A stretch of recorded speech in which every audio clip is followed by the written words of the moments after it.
Bum, bum, bum, bum, bum.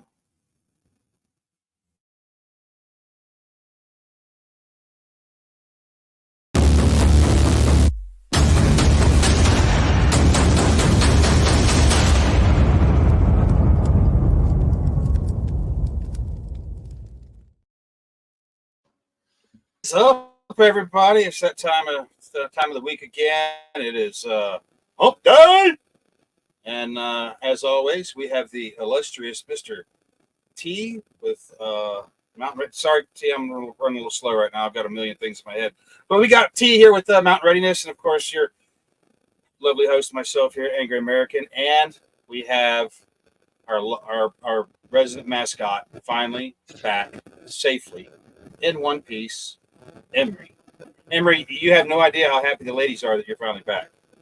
I mean, all of Yeah. them. I don't mean like anyone. I just mean all of them.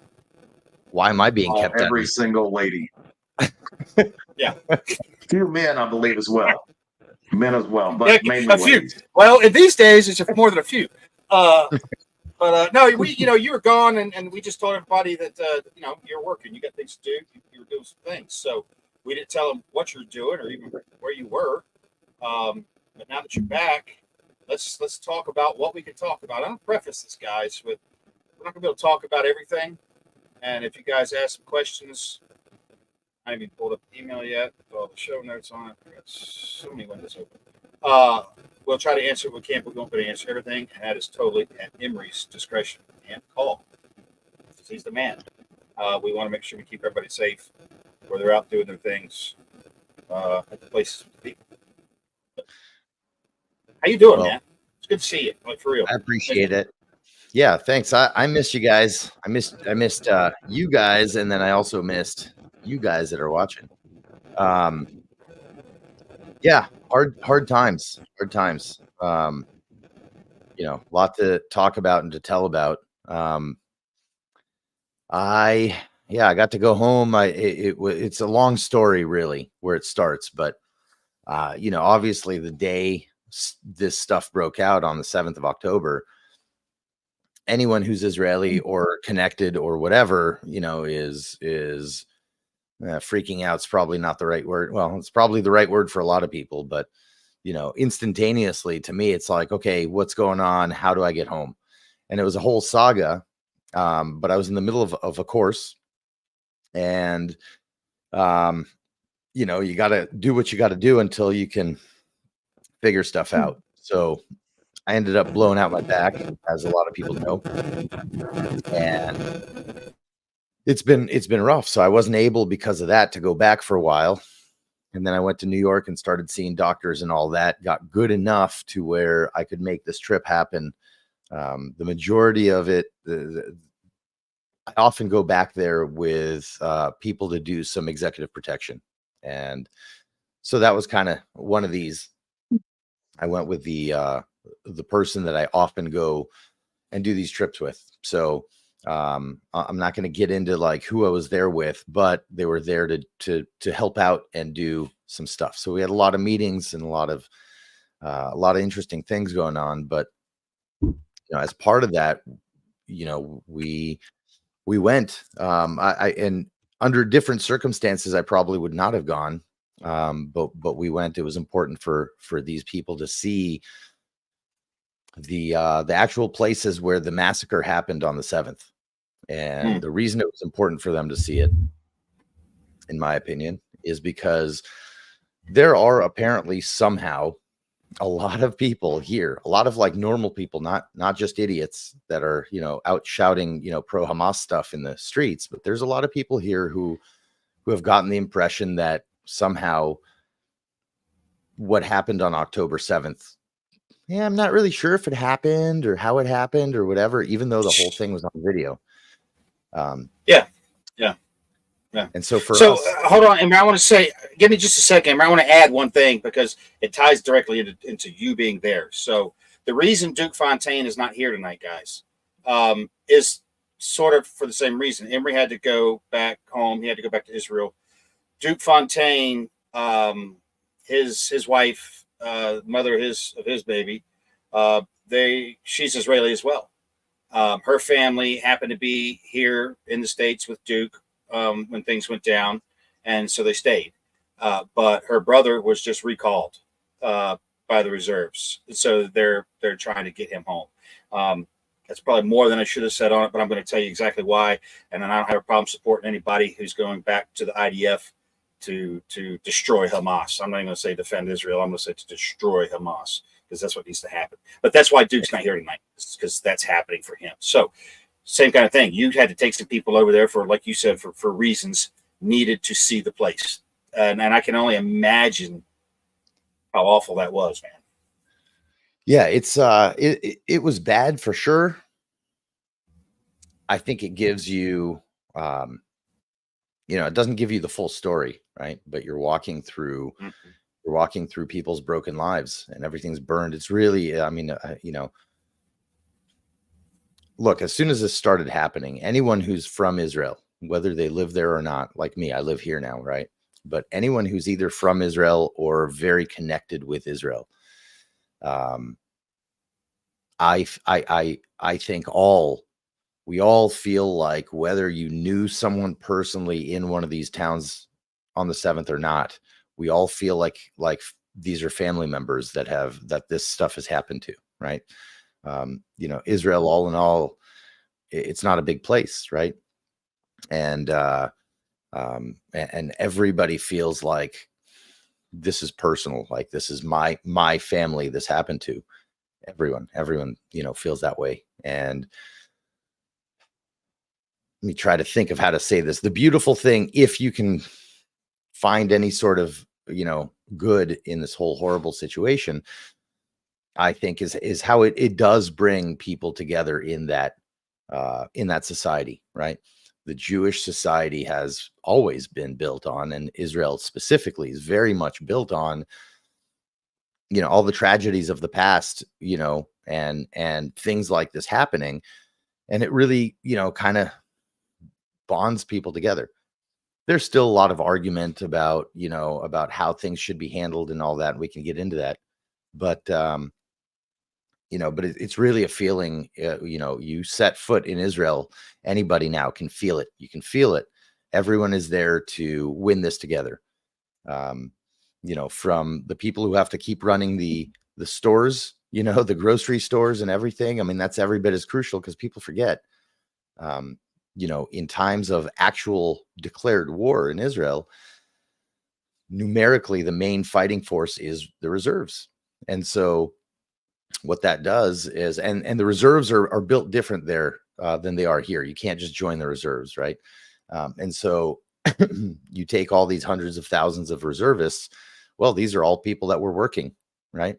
And so a lot of businesses are being impacted. I mean, this has a really broad reaching effect on the Israeli economy.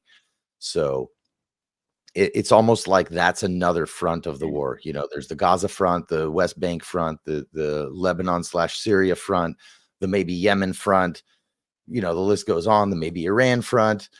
But Yemen's, you can't say maybe Yemen at this point. Yemen's, well, the Houthis, at least. I won't say right. Yemen. I'll say the Houthis they're neck deep into it. I mean, we were in a gunfight with them with a destroyer the other day that was not allowed to fire back, from what I'm trying to piece together. It sounds like their hands are tied. And the Houthis are constantly firing rockets, not constantly, but regularly now, firing rockets into Israel. So they're involved. It's history repeats. The patterns of history always repeat, and it's a multi-front fight for Israel's survival. And guys, I forgot to mention this, because as I'm a scatterbrained most of the time. Hashtag Israel. If you guys have direct questions, we will try to get to those. If you have direct questions, only if it's like a direct question you want to ask, hashtag it though. And do us a big favor, press all the buttons, hit the likes, do the things, help us out. We are trying to grow this stuff. And, but I just wanted to get all that out so Imry can get back to this, because this is stuff we're important. We want to talk about this evening. And if you guys have questions, I do want you to get some answers if we can. So, but yeah, so the Houthis are neck deep in it as far as I'm concerned. Imry, I don't think anybody can really argue that one. Yeah, you're absolutely right. By the way, you were right in saying Yemen and not just the Houthis. And the reason is because, the Houthis did a military coup there, and they do run the country. So it is technically the country, but there is a distinction to be made there. The reason I left out Yemen as a active front is not because stuff isn't happening there. It's because, it's just not something that we can really, that it's not the right timing yet to deal with that. And this whole thing is very complicated. Tactically, I'm not even getting into strategically. On a tactical level, the IDF may be incredibly strong, and it is, but it's limited in size, and so very limited in size. And so, having all these fronts simultaneously, makes it very difficult, and you have to really strategize about a lot more things than just, how do we go in and take over a neighborhood, and that kind of stuff. So. Oh, not in Gaza. Yeah, things are far more complicated in Gaza.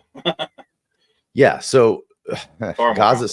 I've spent a lot of time in Gaza, and I hear a lot of talk.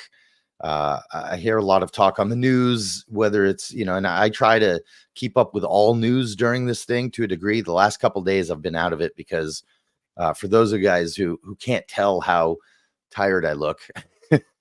I literally just landed yesterday, so I'm super jet lagged. I don't even know where I am.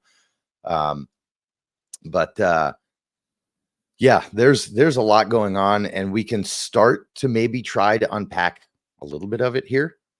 And I'll be, just like you guys said with the audience asking questions, guys, by all means, if you want, go ahead and ask questions here. I'll be more than happy to kind of go with that flow. Instead of just spouting off stuff that may or may not be interesting to everybody. But it's, we're 2 months into this, which really, that counter started October 7th, but think about it, that, it took between 2 to 3 weeks for the ground assault to actually start.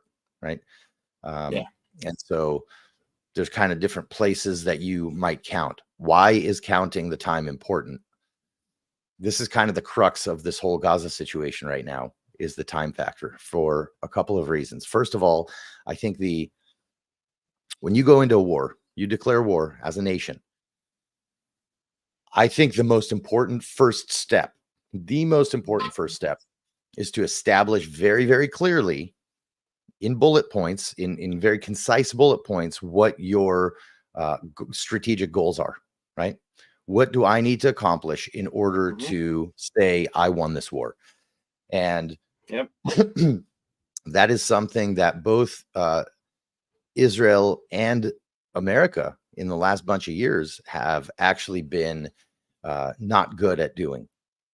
And I would go as far as saying the West has become not good at being able to set proper military objectives for its own forces, because we get split into this this dilemma of, well, in order to win a war, you have to be definitive about certain things. You have to be definitive in the case of if it's country against country, right? You have to be definitive about, my soldiers are in the capital, I've taken over the ports or the airports, things have to happen that are concise and palpable. You have to be able to feel your objectives being completed.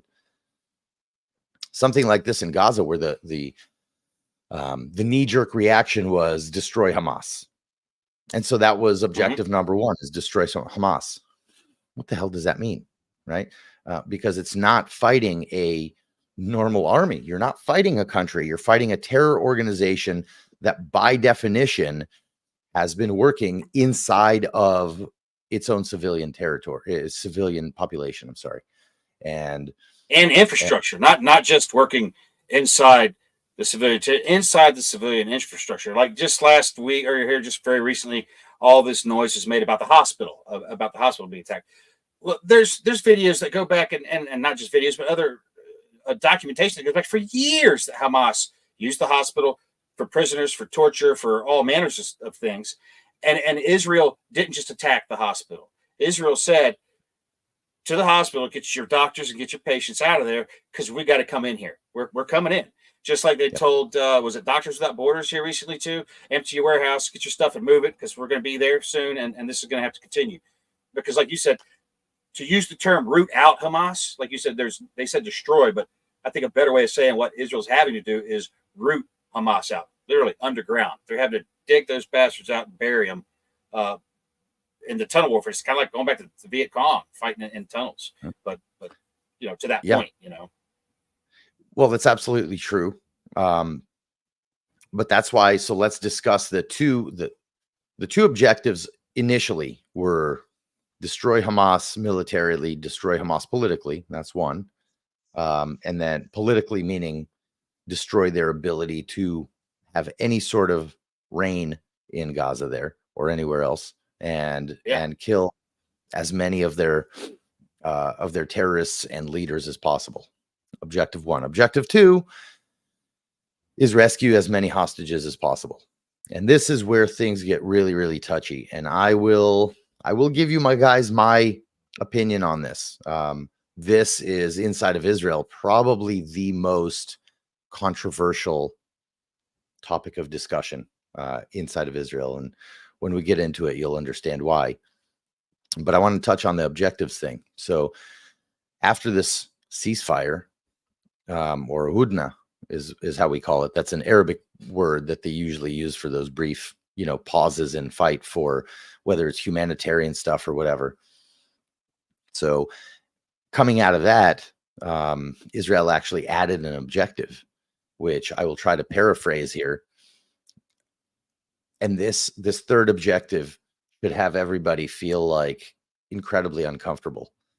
The third objective is win this war in a way that will, here's where I'm just paraphrasing, that will not piss off America.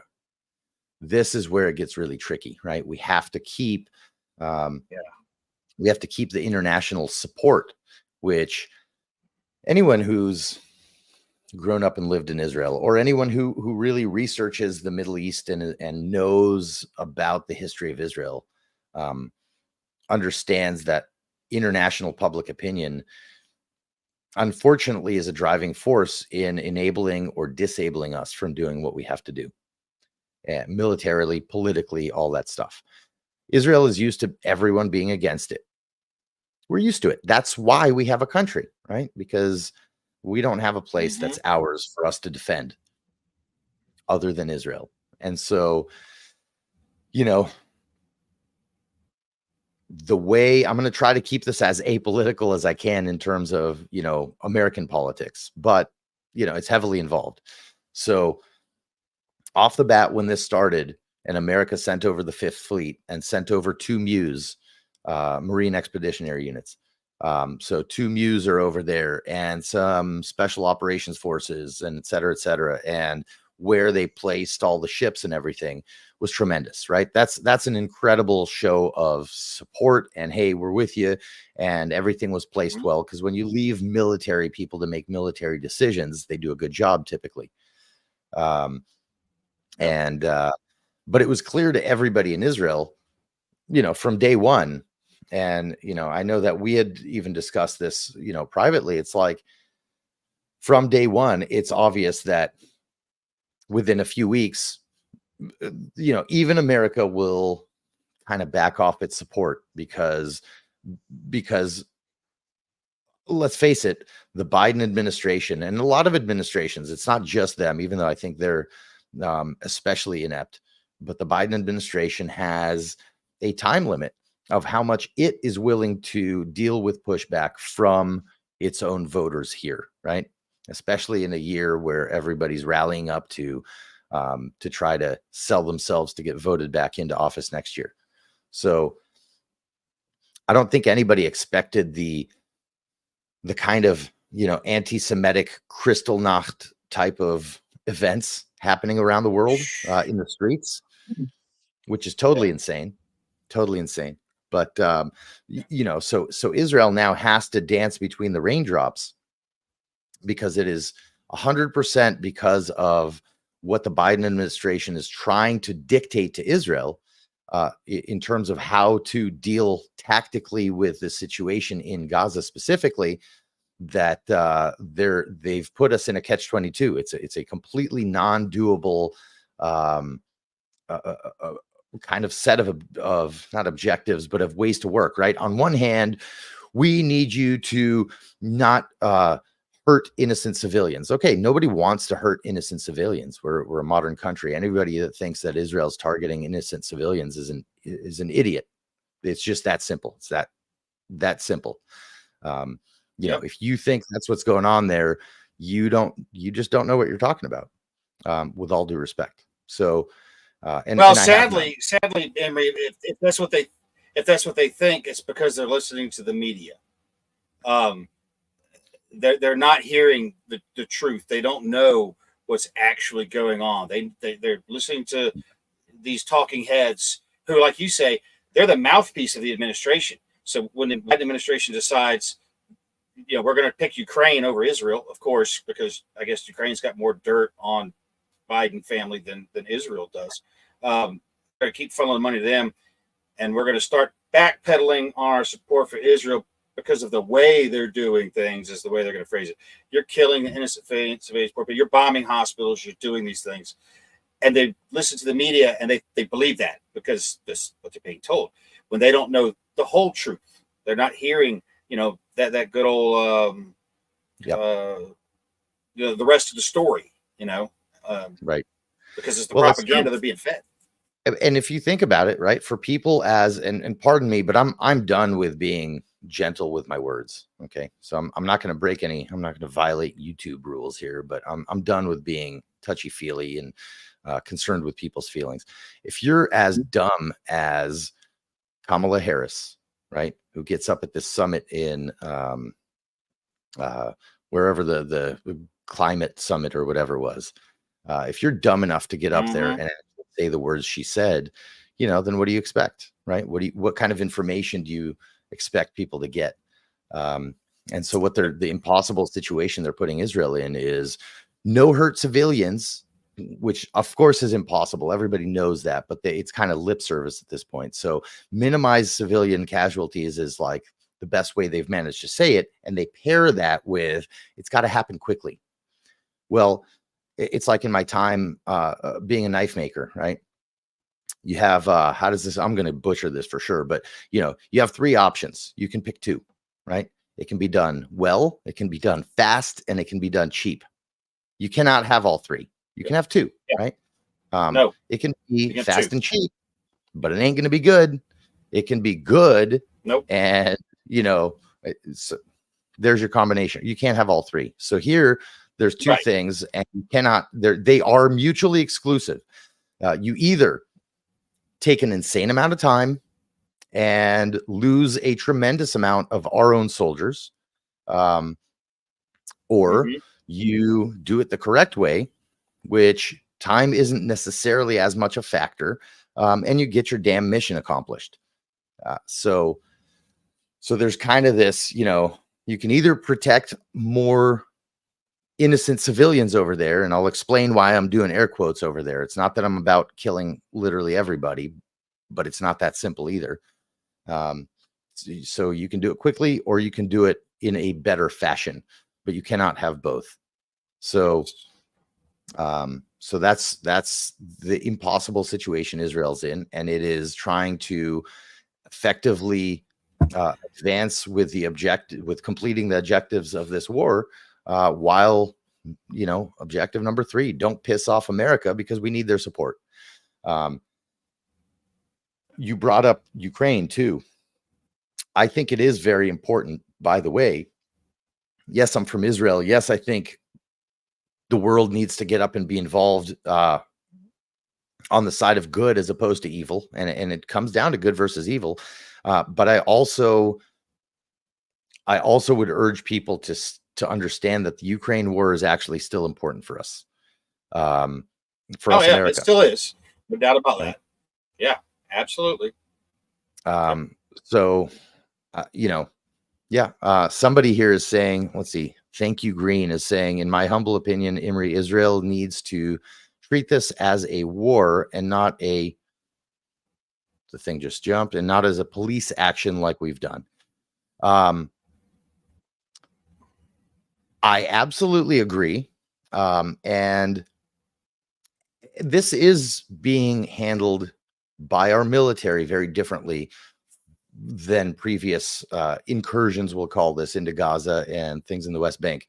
I think that comment is actually, it comes from a really good, I don't know who you are, but it comes from a good knowledge base, because that is true. That is how Israel's had to work in the territories for the last 30 years.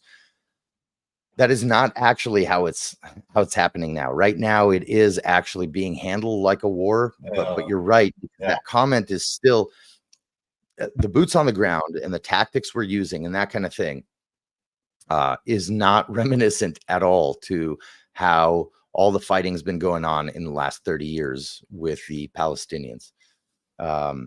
There are strong infantry forces moving. There's a whole new way that the army. I'm gonna give some tactical kind of stuff, but I have to be very careful about how I describe things, because we don't want to display for everybody who might find this link and hop on the show exactly what tactics are being employed. But the infantry push here is actually quite impressive. Yes. They're making really good progress too. Like I thought it was going to take them a lot longer to accomplish what they've accomplished. Just because knowing Hamas has had decades to prep the job site. I mean, we knew Israel was walking into the mother of all ambushes, at every corner, at every turn, from underground, from everything. And to me, the progress they're making, the advances they're making are actually impressive. So I would agree. Agree. This is a very, very difficult scenario to be in. And I'm just talking tactically. Forget the 10,000 foot thing. Tactically, boots on the ground. This is one of the most complex areas of operation there are. And, and I think based on all the parameters set upon Israel, I think we're doing a decent job. But this is where it gets into, let's talk CQB a second. I'm not going to get into teaching everybody on the internet how to do CQB. But I bring this up because CQB in the first couple of days of fighting, a lot of lessons were learned. And the whole world likes to, in terms of tactics, right? The whole world likes to copy America. Why? They're the cool guys, right? They get all the money, they get all the advanced training, blah, blah, blah. So a lot of the all the cool stuff. Yep. Yeah. So, even in Israel years ago, we started kind of adopting the American way to enter a room and to move as a team and that kind of thing. Cool. It's very effective for certain situations. What happened in the first days is they realized, I won't get into too many details here, but a lot of the boots on the ground that were doing the hostage rescue missions and stuff on the first day realized that if you do your normal, what's called dynamic entry into a room, you're just going to get all your guys killed, and you're probably going to get hostages killed.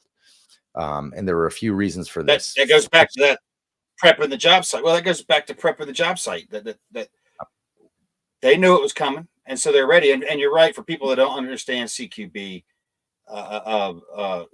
it's the absolute hardest way to fight. I mean, if for in a combat sense, it's like being in a phone booth with somebody. You both have a gun in one hand and a knife in the other, and you're fighting each other. Like, but one guy's already in the phone booth, and the other guy's got to walk in. So it's a terrible thing to do for people that don't understand it. Yeah. Yeah. And so one of their objectives for that day that were deliberately passed down to the terrorists that broke through the borders on the 7th was, one of the orders was, once you get in a place, you grab as many hostages as you can. This is inside of Israel before they go back to Gaza. You grab as many hostages as you can, secure them in whatever building, the bigger the better, and then, get in a hidey hole and try to draw the soldiers in. Well, they booby trapped a lot of stuff. They had, unfortunately, sadly, they had tons of time. They had tons of time, at least a couple hours until the first SF teams got there. The first day it was really only SF teams that soft teams, I'll call them, that showed up immediately, and they had their work cut out for them. The bad guys were shooting a lot of armor piercing rounds, and they came with charges ready to booby trap houses. So when you go dynamic into a room, meaning you'll stack up on a door and then just start flowing into the room, and committing to that room and being really aggressive with your entry methods, you're going to set stuff off. That's one. Remember that also in that area, everything's concrete, right? So you have a lot more cover as well to use, as opposed to just concealment like our, sheetrock walls here. So that can come to your advantage. Construction is entirely different. Yeah, you can use kind of different tactics. And so, so a lot of the fighting has, even down to the CQB level, has been slowed down because of that environment, right? And that's even well more. You said something too, though, and not cut you off. Slight delay between us guys, and it's on my end, not nobody else. But you said that they were running AP rounds out of AKs and stuff. That's not common. That's we call that a clue in this business. That's a clue. Interesting that you said that. Correct. So I was just pointing that out for folks. That is not normal. That is not, and it's, to me, matter of fact, very strange that Hamas. And bewildering that Hamas could have that much AP 7.62 by 39 ammo. That's, I mean, I'm going to be honest and say I have never seen a 7.62 by 39 AP round. Don't even know what they look like. I know what 5.56 looks like in 7.62, but I have no idea what a 7.62 by 39 looks like AP. So it's interesting that that's what they're running. So yeah, back to which makes this all the harder. Who makes them? Russia makes them. I'm not saying necessarily they were shooting Russian ammo, but there's 100% Russian involvement. I've heard different things. I'm not going to state this as fact because I don't know, but it was either Russian ammo or Russia maybe gave them the recipes for how to make it at home. And they were either made there or made in Iran. Either way, no, it's not all of Hamas using AP ammo all the time, but on that first day, the guys coming in, they were shooting AP ammo. But all these things come into play together in how you have to adapt your tactics on the fly. And so on the fly, our forces started figuring that out literally the first day. And we're like, hey, okay, we're going into a different mode of urban fighting. And so that was an interesting thing. Let's see. I saw a couple of questions pop up. I'm trying to follow the questions, so bear with me here. Don't worry, Imry. We're saving all the questions, brother, and you just kind of keep rolling. We're gonna get to a section where we're gonna just do questions. So we'll just keep rolling with this for now, and that's why we're starring them and putting them in a box for us, and we'll unpack them here in just a little bit. But yeah, it's I just wish people had the right information, that people knew the truth of things of that's actually occurring. Because there's some horror stories, guys. The things, stuff you wouldn't even want to discuss that were done to humans by these non-humans. Because the stuff that was done is, I as a fiction writer, I couldn't think up some of this terrible stuff. I was shocked, man. So anyway, it's disturbing. Yeah, it's insane. And you know what? I got to tell you, being locked down in the couple of weeks that I was down with my back, I literally could not walk for about 3 weeks leading up to this flight. And it's one of those things. My back went out. I have an actual injury, and it's something I'm dealing with. But it was, to me, the most torturous period of my life, including this trip to Israel. And I'll explain why in a second, but this is the most tortured I've ever personally felt in my life, because here I am, my entire life is, dealing with combat and tactics and shooting and all that stuff. And there's an actual existential war going on at home. And here I am just being a gimp locked up in my house, not being able to walk. So I've been doing a lot of thinking. One of the things I hate most in the world, on the planet, is people saying, well, someone needs to do something. Someone do something, right? I hear that, and it's like my blood boils, and because there's no such thing as somebody do something. If something needs to be done, get your ass up and go do something about it, right? Do it. Live that old adage, be the change you want to see, Something needs done, like you just said, get up and fucking do it. Now's the time. So I feel for you. I know you're dying inside, man. But when you said you're doing a lot of thinking, I started to call you out on that one, because I know you. A lot of thinking, let's not get carried away. Let's keep this between the lines, dude. Just let him think his thoughts. No, but what I was thinking, is, look, while I'm here, yes, I've been dealing with, sending gear over and that kind of thing from day one and all that. But really, I think what one of the things I'm going to start doing is really being out in public more like this, and trying to get people the actual knowledge, the actual information. I'm no expert on anything. I'm no historian. I'm no political scientist, but I have a lot of experience in that region and in everything going on. And so I feel like the education front, I gotta take part in it, because I can do that even while I'm, injured at home. So that's why, things like this, I'm this is great. Let's try to get, like you're saying, let's try to get people the information that's true, because there's just so much garbage going around, right? And it's all, this is 5th generation warfare, guys. And Hamas, really, it wasn't Hamas that figured it out. I think it was more Iran. But they all kind of fell into this years ago already, into the feeding fake news thing and creating a story to show their side, or their narrative, to support their narrative. And I've seen this with my own eyes, with specifically even Hamas, from 15 years ago already, if not longer, of things being essentially staged to show that we are murderous and, apartheid state, blah, blah, blah. And if I hadn't seen with my own eyes so many cases of this, where I was a soldier and saw something on the news the next day and was like, dude, I was there. That's not what happened at all. I've seen kids get pushed into a gunfight, right? Like pushed from, around the corner of a building, pushed into an active gunfight.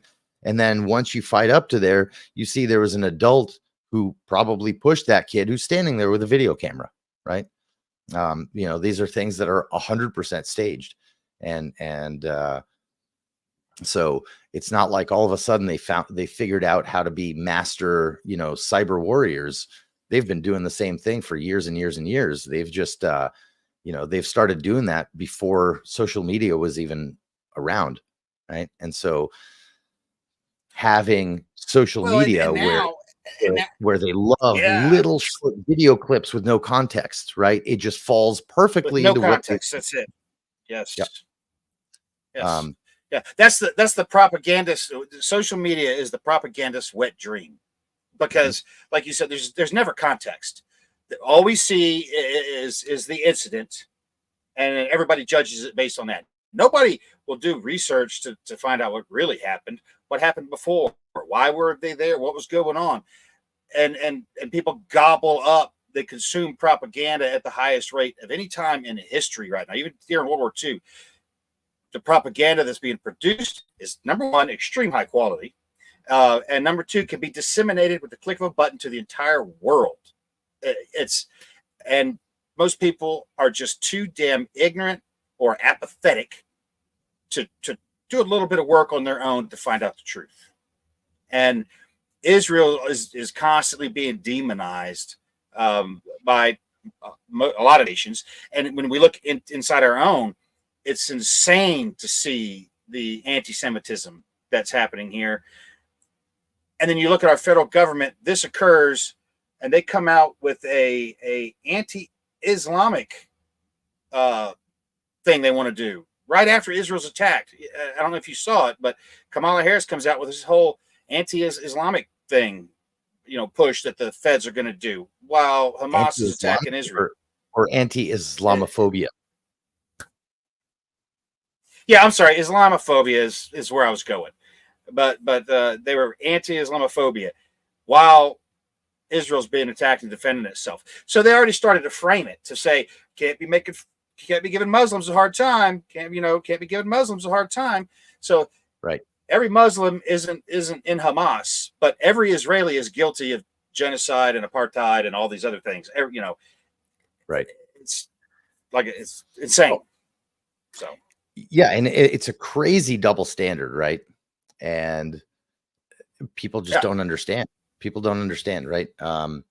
There are even people that I was listening to beforehand that I really respected.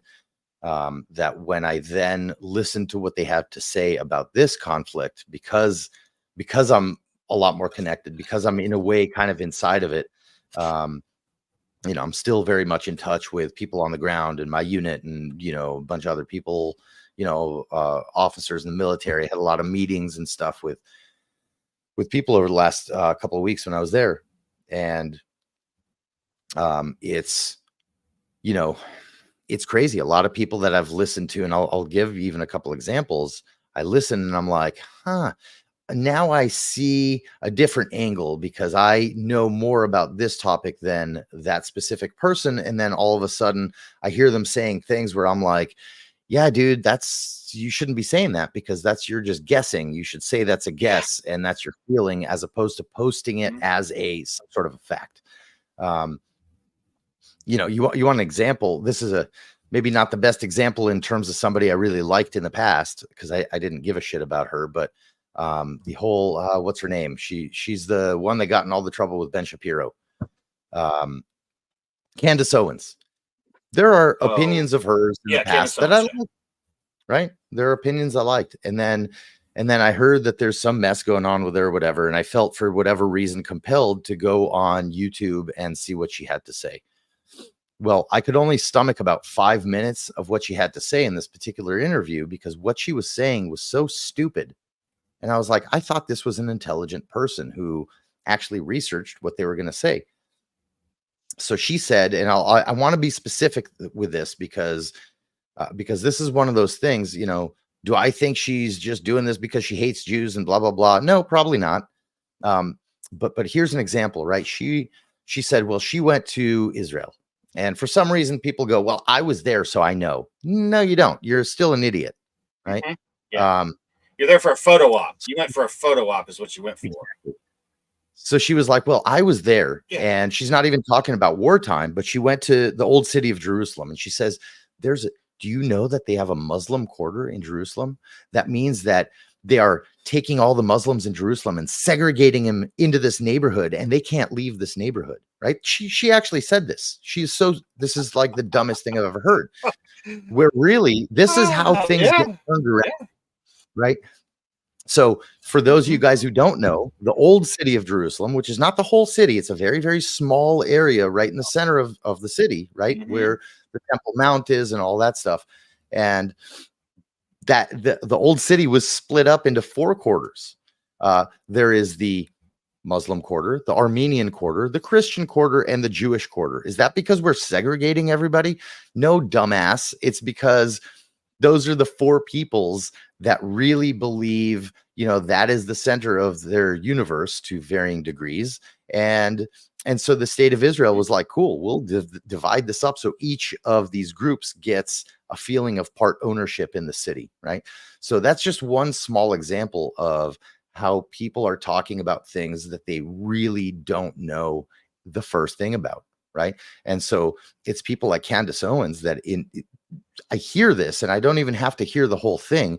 The utter stupidity of what she said. How can you respect that person as a knowledgeable human being ever again, right? This person is an idiot and talks out of their ass. And not only that, this is a person that's involved in our politics. They're a politician that they've worked in administrations. This is, you would expect to be our best and brightest, and going back to the propaganda and what you're saying, like people saying stuff.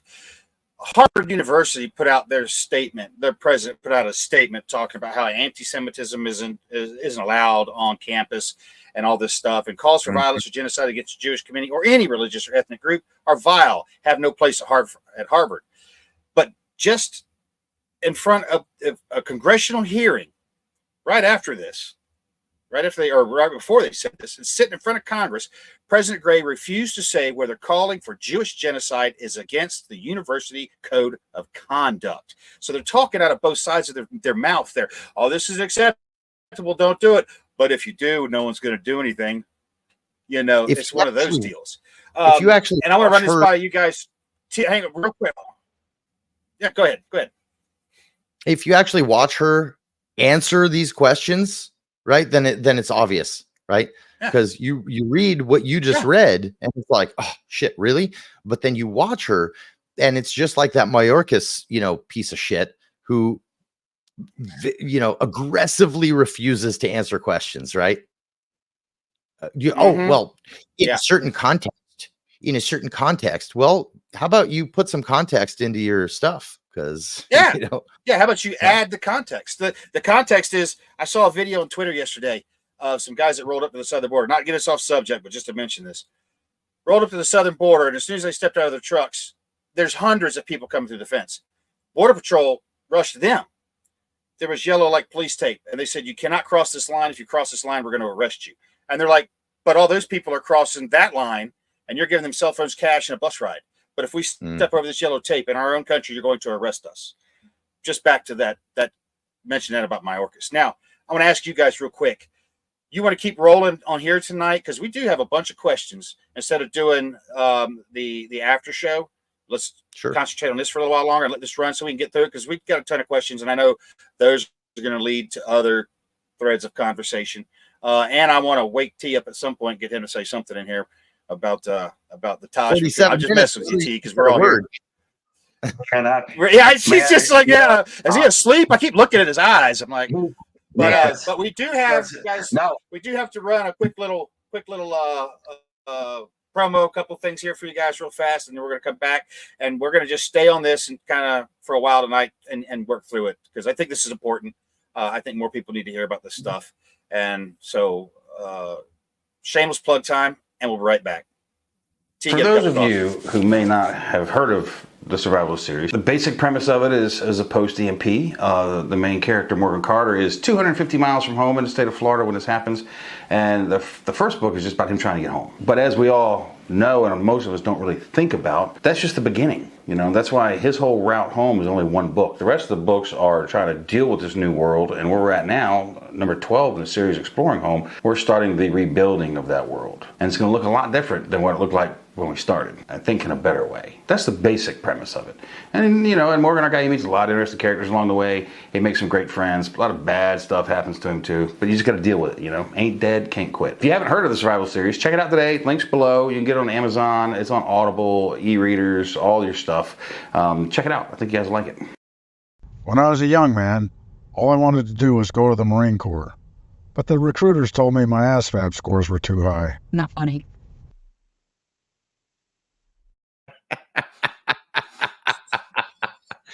I love Sue. And for those of you guys, who didn't catch this, at the very end, did you hear the not funny?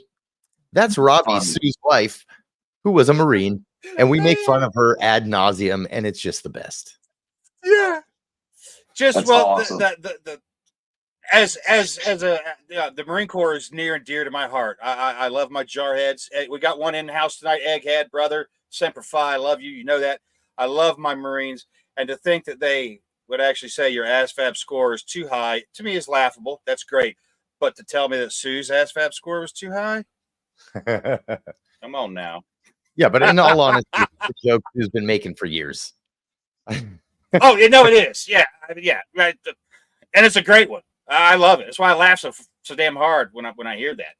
But yeah, it's let's take a look at some questions, Amy, because I know this is going to stir up things we've already talked about, and as well as probably some new stuff.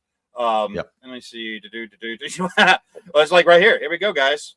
He showed up. Navy 95. I came here when I found out Imry was going to be on. So you got a fan club, bro. You just don't even know it yet. I appreciate you, brother. Let me see. We're not going to do that. Let me see. Yeah. So thank you. Green here says, they've got a full court press of the news trying to make the IDF the bad guys. My answer is they brought it on themselves, and a lot of it is made up stuff or things from years ago because they are recycling video. We know Hamas is doing that. They're also using AI generated video currently. So, yeah. And where's the Israeli government? I mean, I know because they're pointing it out, but how much of this stuff are we seeing as actually old footage that's not from this current action? Is it a considerable amount? I mean, what's the official kind of narrative on that? It's interesting. What I have noticed, and I'm not one of those people that peruse social media much, to say the least, right? I can't even keep up with my own social media. I would say that I have seen less, not none. I have seen less recycled stuff and more new fake stuff. And by fake, I mean either something that's violently out of context, or I have seen a lot of the AI generated stuff. I've seen a ton of that, and yeah, I think for the most part, that stuff is reasonably easy to pick out as fake.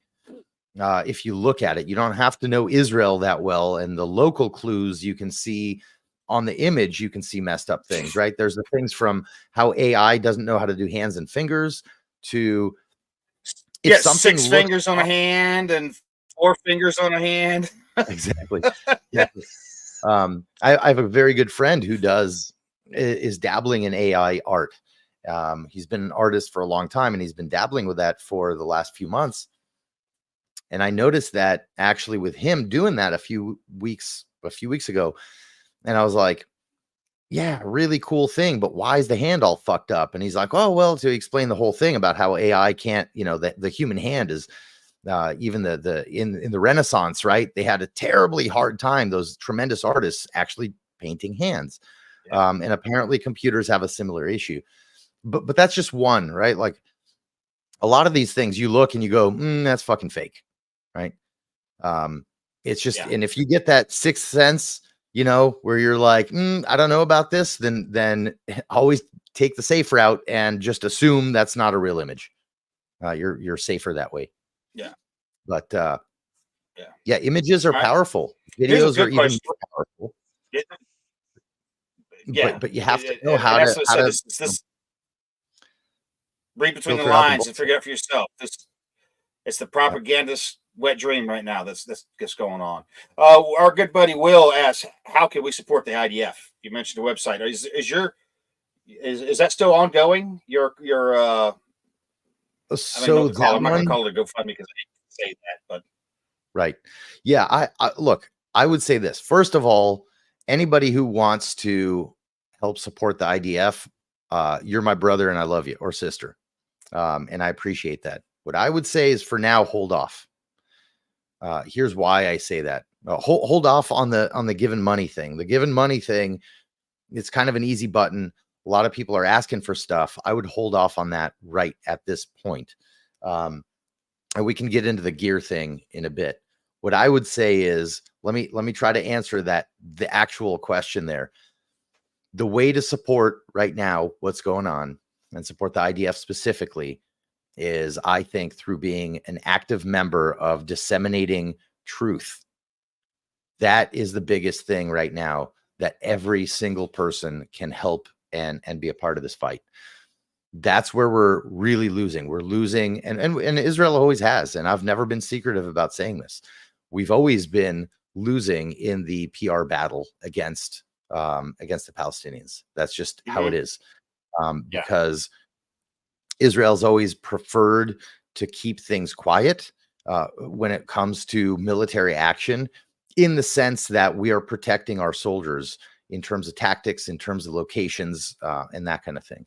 And so that's kind of where that personality of just shut up and do your work comes from, where on the other side, and I think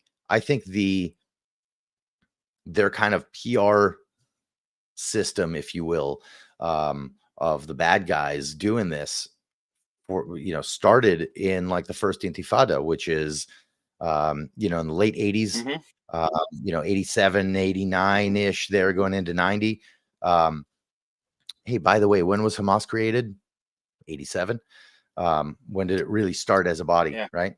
So, ever since then, they've been really good. They figured out, hey, if we just show a picture of a dead Palestinian kid, then we can write whatever story into that, on underneath that picture that we want.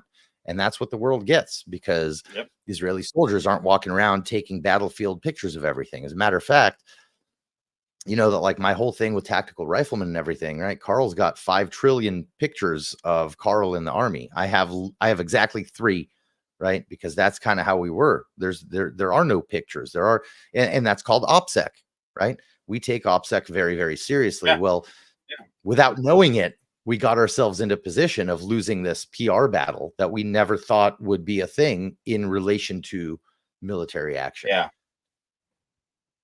So it's an you don't see thing. many IDF guys running around with GoPros on, like you do Ukraine. We get all this combat footage, but you're not seeing the IDF guys running around with GoPros. Like that's so, and up for until the now, right reasons. Up until now, 100% true. Starting to, right? Okay. Yeah. Right now, post invasion, during this invasion, and because of October 7th, soldiers, many soldiers now have GoPros, and the military keeps a pretty tight leash on it. But you'll see a lot of footage. Most of it is not super graphic stuff, because the army won't. Our military doesn't want a lot of violent stuff just coming out, but it's starting to be a necessary thing. And so you will see more helmet footage from this conflict from our side.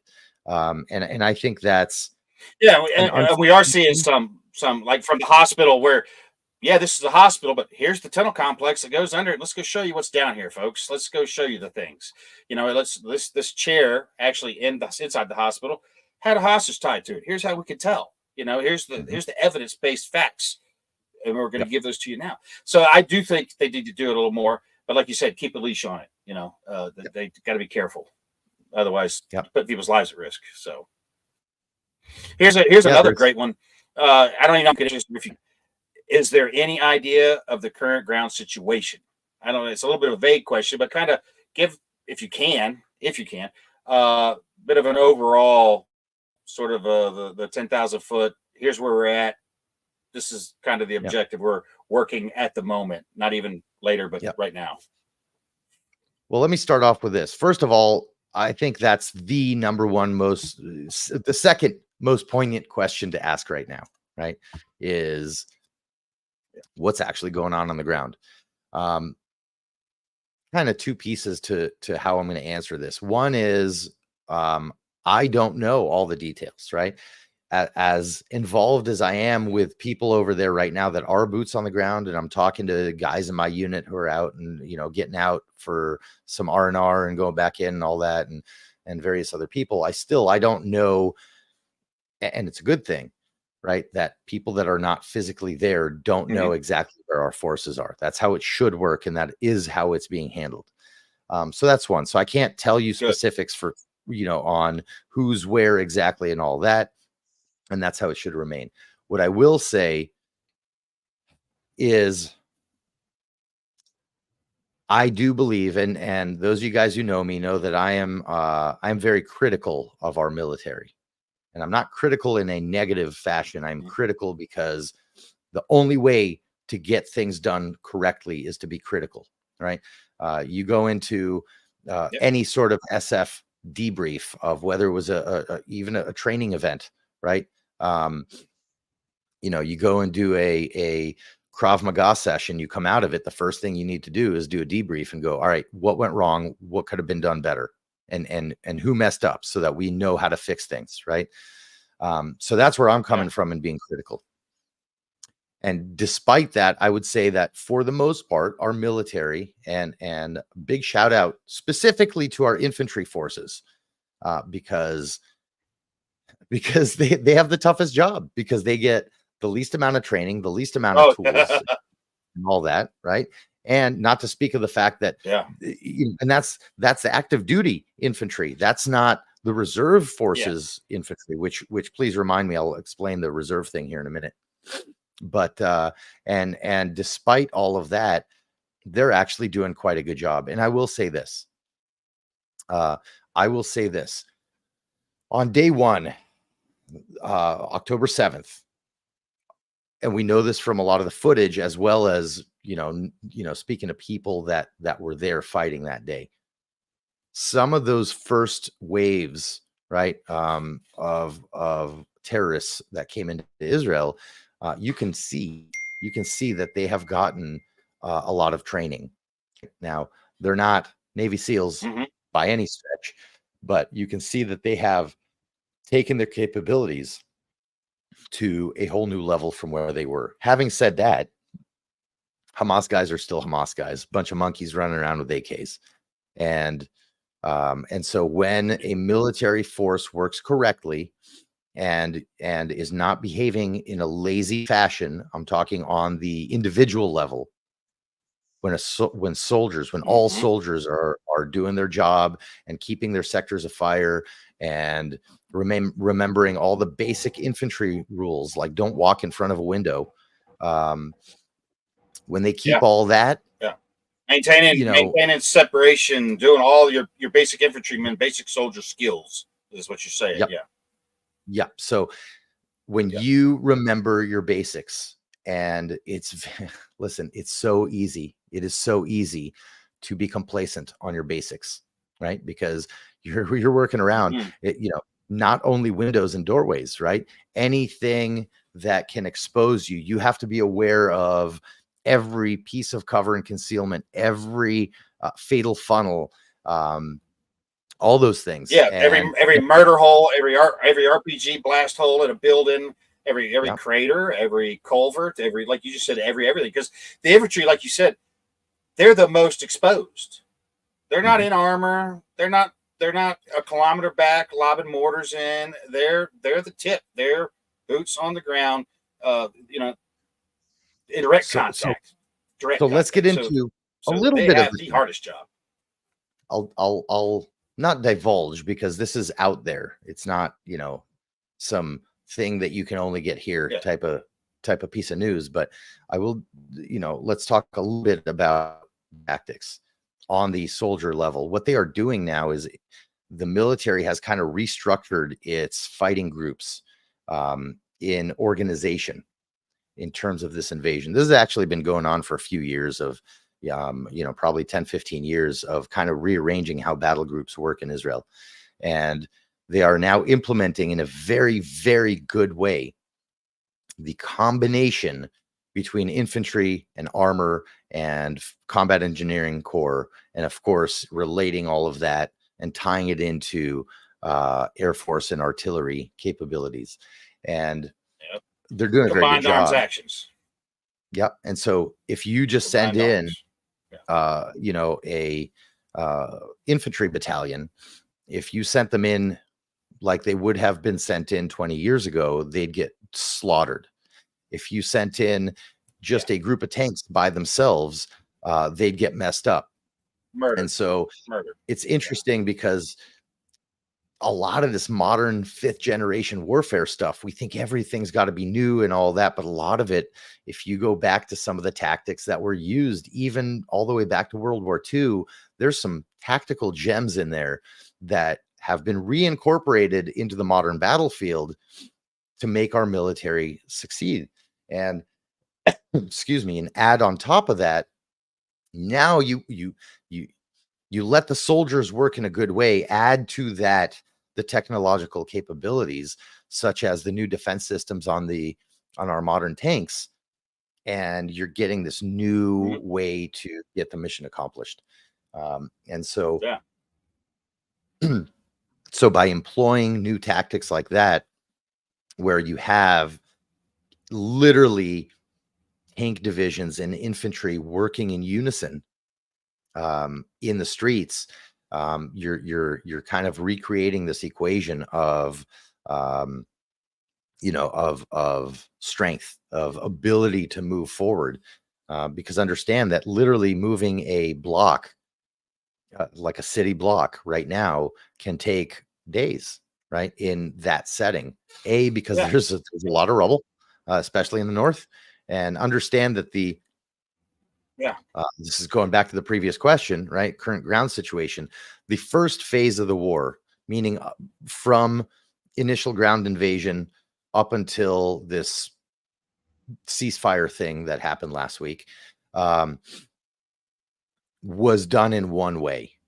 Well, after that, we've now started a new phase. So phase one was essentially splitting the Gaza Strip, which is like 365 square kilometers, not miles, kilometers. It's a very small piece of land. It's like, it's like 30 by 20 kilometers ish, something like that, 30 by 15 kilometers. That's the whole Gaza Strip. So they split it into two and started in the north. And then after the ceasefire, started getting into the south. What people need to understand is, first of all, we have not taken over 100% of the north, right? The northern part of the Gaza Strip. We have taken over by now a very good portion of it, but there is still a lot of work to do just in the north. Then when they restarted, right, because at first they just encircled that whole area, right? We had a couple of divisions go in there and literally encircle all those cities in the northern part of the Gaza Strip and start squeezing in, and one neighborhood at a time, one little area at a time. And that work is incredibly slow and difficult by definition, because moving forward there, not only do you have a lot of rubble to deal with and blocked roads and all that, and booby traps, and guys are popping up and shooting Cornet missiles at tanks and that kind of thing. Cornet missiles are Russian. Yeah, I was going to say, and don't forget the Gaza Metro. Don't forget about the Gaza Metro too. So not only are they fighting on the top, they got to worry about what they're walking on the entire time. So that's what I'm getting to exactly. So you cannot. So you have these piers. You have these piers that come out of the ground. It could be inside a building. It could be outside of a building. And most of them look like nothing, right? Until you've actually uncovered and you're looking down into the hole from 20 meters away. Most of these are very difficult to see. And you cannot have a situation where a military advances too fast and then is able to be gives them an opportunity to pop up behind your forces. Right. And so you have to make sure that you find every single pier before you move out of this grid square. And so all of that is very difficult. Now, this also gives us an advantage, right? Because if you think about it, who knows that land better, us or them? Well, them, because they live there. They live that land every day, except for one factor, which is that land doesn't look like it did 3 weeks ago. Right. And so they can come out. No, don't. There's been some remodeling done. There's been some remodeling, right? And so they come out of a pier, and half the times they're like, well, shit, I have no idea where I am, because all I see is rubble instead of like that building there, and there's Habib's house over there, and grandma lives over here. But still, we have to be very methodical about how we move forward. Now, after the ceasefire, we've changed tactics a little based on, thanks Biden and Harris for sending out all the wrong messages. Appreciate it. But because of the American pressure specifically, because we cannot afford to lose our literally only friend in this, right? And so they're saying, look, minimize casualty, minimize Palestinian casualties. They don't care about our casualties. minimize Palestinian casualties, and do it quickly. Oh, and by the way, give them 3 times the gas and the blah blah blah that you're allowing to. So we are literally feeding our enemies while we're trying to get the job done, right? Right. So what they've done is now in the southern part, they have split Gaza. I'm sure a lot of you guys have seen those little maps where they've split it into tons of tiny little sectors. And it's easier for us to actually control and manage who goes where and where are safe zones that we can have civilians in to minimize civilian casualties. Which, for the record, let me say this unequivocally: the world didn't need to say a single thing about minimizing civilian casualties, and Israel would have done it anyway. Okay, that is a fact. So it's they've always gone out of their way, in my opinion. If you're educated in that region of the world in the least bit, Israel's always gone out of their way, from sending out mass text messages into Gaza, to dropping leaflets, to whatever they had to do to get to tell those people, look, you need to leave because we're coming, because some of your people did some shit and we're coming to deal with it. So I remember years ago I read a book about the Mossad, and it was, they said that kind of like the unofficial Mossad creed was, you're either part of the problem or you're part of the solution. There's no other position. You're either part of the problem or you're part of the solution. So them going to those lengths to tell the civilians that kind of delineates that, doesn't it? If you're not part of the problem, you're going to unask the AAO, Ricky Tick, go someplace else, and let the problem be dealt with by the solution that's coming down the road. So this is where it gets convoluted, above and beyond, in my opinion. Yeah, look, I can give you 100 examples from just from my service, me things I experienced there. I can give you hundreds of examples of where we knew nobody was looking and all that, and you can do whatever you want, but still we behave under our code of ethics, right? I'm not talking about, laws of war and whatever. That's all bullshit to me. And the reason I say that is because ethics are above those laws, right? And so we are stricter with ourselves and with our soldiers than the law requires you to be. I'll give you examples. I can't count how many times I've been shot at, had Molotov cocktails thrown at me, rocks, propane tanks, and all kinds of stuff, and was not allowed to even shoot back. Right? A billion times. I can tell stories for, until the cows come home of those kinds of things from my personal experience. So when we often, I've always said Israel is, in my opinion, the IDF is the most humane fighting force, and we are the most humane fighting force I've ever encountered.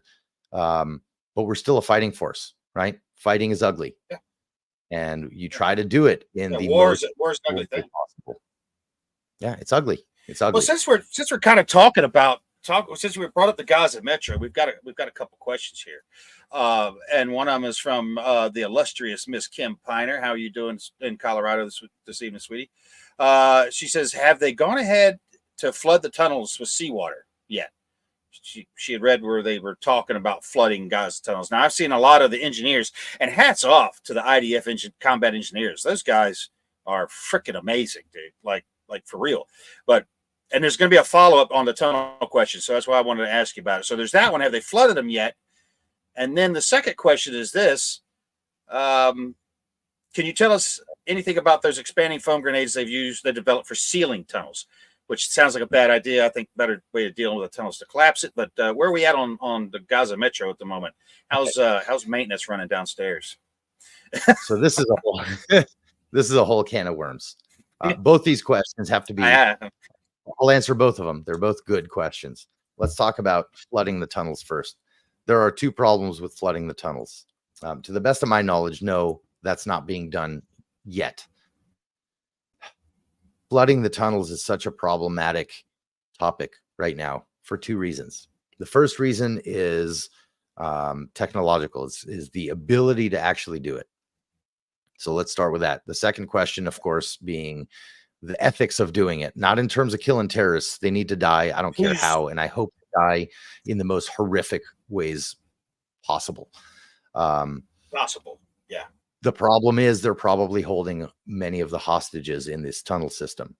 And this is probably and there could be civilian Palestinians down there as well, which is problematic. Oh, I doubt that's really. You think Hamas is keeping them out?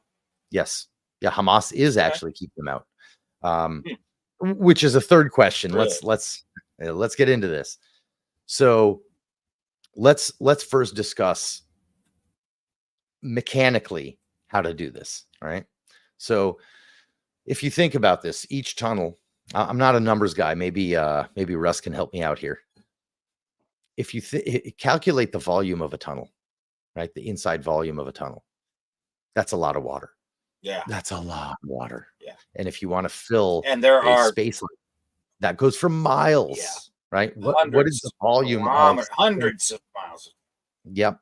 What is the volume of something that is, 6.5 feet high, maybe 5 feet wide, and goes unknown a number of miles in with rooms and offshoots and all that stuff. So what you're talking about is branches they literally don't make pumps big enough for this. They literally do not make on Earth pumps big enough for this. So on a technological front, I mean, you would think, all right, just we have water pumps, just build a bigger water pump. Yes, except this is in combat. You're not building it like at home in some facility and running it there. You have random places in the field, right, inside of a combat zone that you can't just drive a truck to. Far from the coast, too.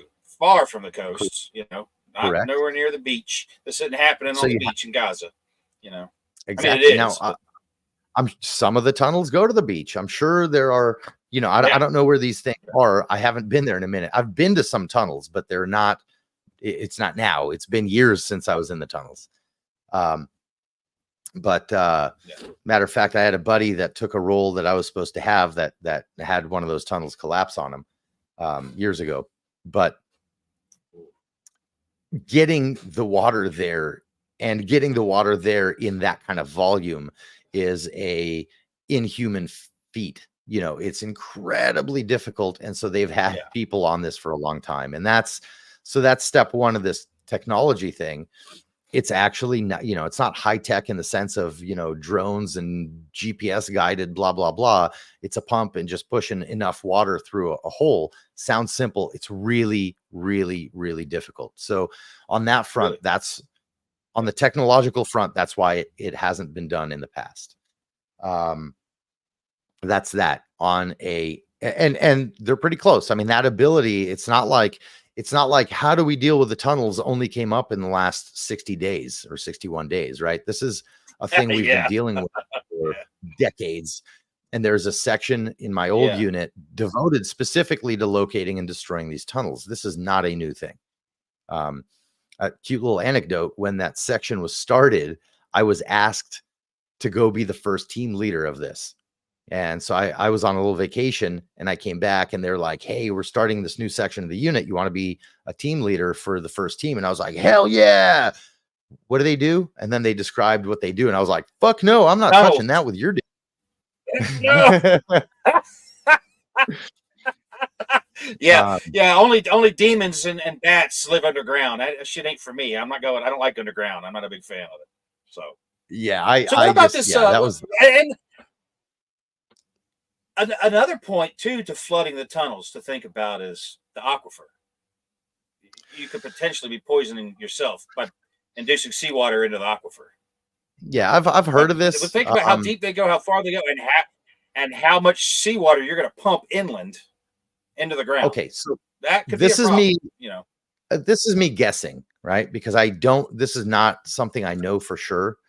I don't think that they get a ton of their drinking water from underground aquifers. Oh, whether they are there or not, I don't they know. Got desalination plants. No, they don't. We do. Yeah. And we provide them water. Yeah, we provide them electricity. Yeah, we that's provide. okay. I was talking about Israel. I wasn't talking about Gaza.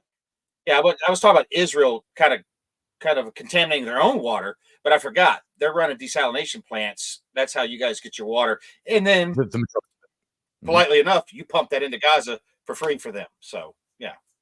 Yeah. So I've heard that spoken about on the news. I don't know that to be the actual issue. I don't think. And plus, you know what? With considering we have desalination capabilities and can source water other places, and considering I don't think that they're getting the majority of their water from underground sources in Gaza, and Hamas has been known and proven to actually take out their water piping for potable water to make weapons out of, right? So make rockets to me, at least, yes. So to me, the whole contaminating groundwater thing is not a thing. Could I possibly be wrong on that? Sure. But I'm pretty sure that's I agree with you because I just wasn't thinking it was as from my perspective as a guy, wherever I show up, my first question is where's the water? Where's our water? It just kind of pops in my head. So then we know then that blasting them is big business and they're collapsing these things day and night. But what about this expanding foam grenades? Have you seen anything like this? Or are you familiar with what they're talking about? It's a thing. Yeah. I'm very familiar because that's a thing that's done in my unit. What that is, it's a really cool thing. It's a chemical reaction between two components, right? You have two liquids, and when you mix them, they turn into this whole Mentos in a Coke bottle type of thing.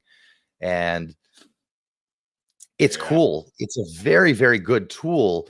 But understand that doesn't take care of that tunnel problem. All that does is seal off that side of a shaft, right? So you're effectively just closing a door. You're not dealing with a problem. So where something like that tactically is very, very useful is my forces found a pier like this. I can seal it off and keep moving and know that these guys aren't going to pop up behind me from that location. But it's not dealing with that thing permanent. It's area denial. It's a good area denial tool, basically. Access denial, area denial, whatever you want to call it. So it's like putting a landmine. That's pretty cool, though. I mean, right? If you think about it, a minefield doesn't stop an army, right? A minefield buys you time. It delays a military, right? And that's kind of like with this. So or you could steer them. You can steer them that way, or you can make them slow down to clear it, or try to go around it and enter ambushes or whatever. So it's the same thing. Yeah. Yep. Now there's a couple of there's one really nice side effect to these little plug bombs or whatever they're calling them, which is while it's heating, there's some sort of I guess exothermic reaction going on there, and it puts off some pretty nasty chemicals.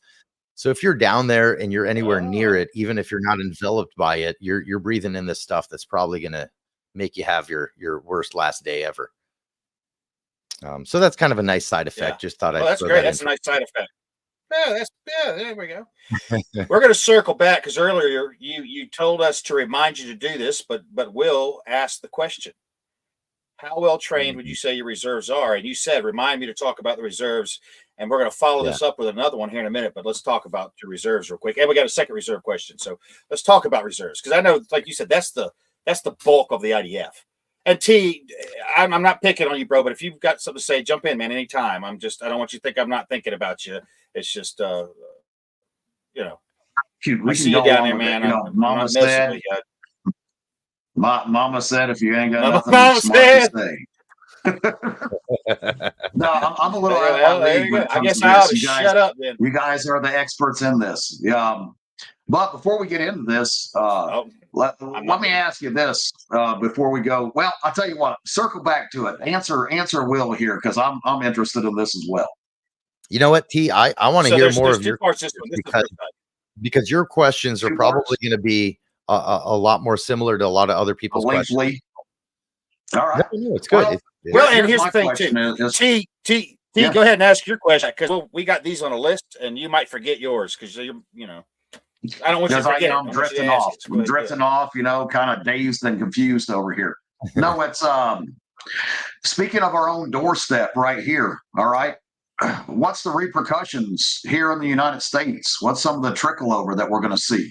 I mean, that's what I want to know as well. I mean, of course, stuff over in Israel and stuff, I mean, it's horrible. We don't want this happening. But other than all the propaganda that we're seeing here in the United States and all this craziness going on, what else could this lead into, do you think? You know what, T, that's like one of the best questions there is. It's really, thank you for bringing that up, because my biggest concern with this is not, is Israel going to be around tomorrow? Because rest assured, it is going to be around tomorrow, right? This is not an existential threat in the sense that Hamas is going to come over and take over all Israel. That's not going to happen. I think the much, much bigger threat than just Israel is understanding that everybody's calling this the Israel-Hamas war or the Israel-Palestine war. It's not, guys. It's not the Israel-Palestine war. Understand that this is so much bigger. This war affects our life here, and you're already seeing it for those of you guys who haven't been paying attention. But of course, if you're watching this, obviously you have been paying attention. But Israel is almost always the canary in the coal mine for what's going to happen in other places. You take the 2003 invasion of Iraq, and Israel leading up to it was like, America, listen, we have some experience dealing with this. Here's what it's going to look like. And then America was like, oh, we're America, we kick ass. And so we go in and kick ass. And we did, except we went in and we're like, oh shit, I didn't think of this. Yeah, the Jews did say something about it, and so that's been true throughout the ages. I mean, Israel's been around since 48, not that long. But a lot of these things that happen over there tend to start happening in other places in similar ways. And the sooner we can all be awake, the sooner we can all be awakened to, oh my God, this is what is kind of happening in other places, the sooner we can start dealing with it and keep our home here safe. So a lot of people are concerned with, well, there's probably Hamas sleeper cells here. Okay, yeah, there probably are, but that's not my big concern, right? There are a lot of Iranian sleeper cells here. Yeah, sure. I'm sure there are. Again, not the biggest concern. My biggest concern right now in America is not some terrorist going up and blowing himself up in a shopping mall or in the street somewhere. I'm not saying I'm not concerned about that. I want to be able to mitigate that. And I think that is a credible threat, but that's not the biggest threat. The biggest threat is us being taken over from the inside socially. And the ground has already been set for that to happen. Yeah, that's the biggest threat, because that insurgency is underway. That's the fight, the existential fight that we are currently in. That's not what we're afraid is going to happen. Everybody needs to understand you're living it. And all those people that say, oh, when do you think it's going to go down? When do you think it's going to go down? It's going down. You're living it. And one day, if you're lucky, you're going to be able to look back and be like, well, that was the last straw that broke the camel's back. That was the final trigger that set the bomb off. But all the groundwork, it's being done. It's been done for the last decade. I mean, the job site here is being prepped, guys. You're already in the fight. You don't even know it yet. It's happening now, right now. And that's why that question before, I'm sorry, T, one thing. The question before of, hey, how do I get in and help? Right? Can I give money for gear or whatever? That's why my answer wasn't, hey, go give your money to this organization or whatever. Even though I'm correlated to some of these. That's not the call to action. My call to action of everybody here is wake up, spread the correct information, right? And keep America, America, right? We are the last bastion. Trust me, we truly are the last bastion of freedom, and we cannot let America fall to what's going on. And so, this is a crucial thing. We need to stand up. We need to have a voice, and we need to be able to call an enemy, right? We've gotten way too far into political correctness. I'm not even going to go into the woke thing and all that, but that's kind of what I'm discussing. We've gone so far into, well, I can't say this because I might make somebody uncomfortable. Hey, wake up. We got really severe shit going on, and we have to say we have severe shit going on so that we can deal with it. Because if we keep ignoring it, guys, they've already won, right? They've already won. If we take that stance. Well, so they are winning. They are winning right now. The tool is fear. The weapon is fear. Excuse me, not the tool, but the weapon is fear. Fear of losing your job, or fear of social stigma. Guys, this isn't shit to be afraid of. If you're self-censoring, and I don't mean out of politeness, because that's just the correct thing to do, but I mean in the overall, if you're self-censoring all the time, oh, I wouldn't say that, you shouldn't say that, you shouldn't be doing, you're letting them win. The old adage of, oh, we need to bear our guns. They're bringing up assault weapons bans again. It's time to bury your guns. No, as I've always said, when people think it's time to bury guns, it's time to be digging them up. Not to say that we need to be out committing acts of violence. Now's not the time. This isn't it. That time may come, but we're going to be on the defense. We're not going to be the offensive actors when this occurs. You guys need to understand it, because the offensive actors are already here. Their plans are well laid out and well into motion. And someday we are going to be on the defense. It's going to be just like with Israel. There will be a time when you won't be able to deny it anymore. That the threat is here. The fight is now. Metals hitting the meat, and we can't ignore it. But we can't let it get to that, and we're allowing it to happen. We're sleepwalking right into it, and like Imry said, it's not just here. This is globally. There's Europe. Europe is a few steps ahead of us, and Israel stands against. Oh, they're many steps ahead of us. If people say, well, what's next here? Look at England, look at Germany, look at those countries and see the rights that have been stripped from those people. That's what's coming for you. That's the plan. The only thing holding them up here, the biggest hurdle they have, are firearms. There's too damn many guns in this country for them to get real sporty. And we can spin off another shit. We won't. We'll talk about some of this another time. But just to your point, it's happening. You're right, Imry. It's happening here. It's happening now. Wake up and realize that. Accept it. Stop pretending like it's not, and get your ass ready. And be vocal. Start saying it. Stop being afraid and letting this tiny ass minority of assholes in this country cow you into silence. Fuck them. Say what you got to say. Speak the truth. You got nothing to be ashamed of if you're speaking the truth. And if you're wrong, be man to stand up and say, hey, that's what I thought, but I was mistaken. Bad on me. So all you can do, but Chris, let me clarify something here. Don't be afraid no more.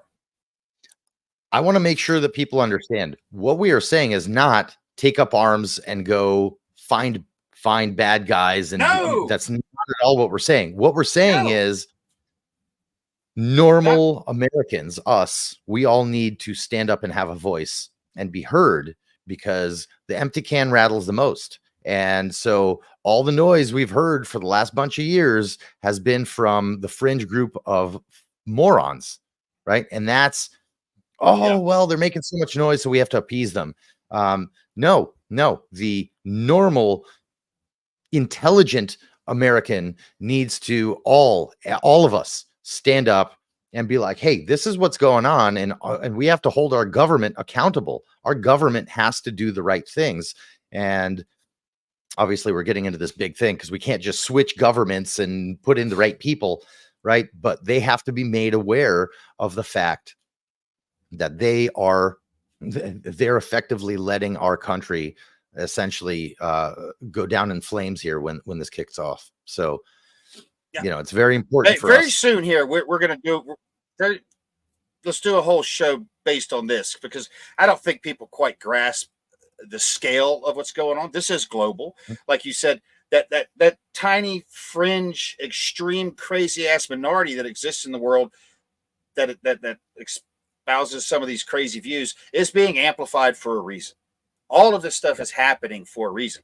We could look around the world and see where it's advanced farther than it is here, but that's where we're going. But you guys, you just got to face that. That's the facts. That's where this is going. And I don't care who you think it is, the them, they that's out there doing this. And I don't mean that as proper pronoun use, just the elusive they. Who did it? They're doing this now and they're doing that. I don't care who you think they are, but they are. There's an op in motion, and it's extremely complex, and it's not good for us. It's not good for us. But we'll do an entire show where we're going to talk about this. And we'll have Sue there too, because Sue is a bit of a philosopher. And I love hearing him, and plus his experience, knowledge from being around the world. Yep. But let's get back. I'm going to make us U-turn, Imry, to get us back there to the reservists in Israel. And because I know you wanted to talk about it, and we got people that want to hear about it. And then I'm going to throw a couple of questions right on the end of the reserve thing here too, to put some stuff together, because we got some other great ones down below. But cool. The military, the IDF is bulk of it is reserve. So let's start with that. Okay, so let's approach it. There are two topics here. I will answer Will's question second. The first thing to understand here is the structure, right? The structure of our military. I'm not going to get into any compromising details, but the overall structure is, first of all, you have to make the separation between what we call, so there's wartime, okay, and there is what we call malam. It's the operations in between wars, right? The conflict in between wars. So that's your daily stuff. Because don't forget, in Israel, it's not like, oh, there's a war. Okay, so the army's got to work. The army's working every day. And that goes back to one of the previous questions about the military behaving in a police setting, as a police format, as opposed to military format, which was a very poignant thing to say there. So the majority of the actual main active duty military is younger, right? Because it's a majority conscript army. And this is also something we can do a whole podcast on, is how Israel should restructure its military, which I have a lot of thoughts on. But the bottom line is the active duty guys do the work every day. The reservists, in the past, you were required to do 1 month a year of reserve duty. It could be all in 1 month. It could be in little sections, whatever.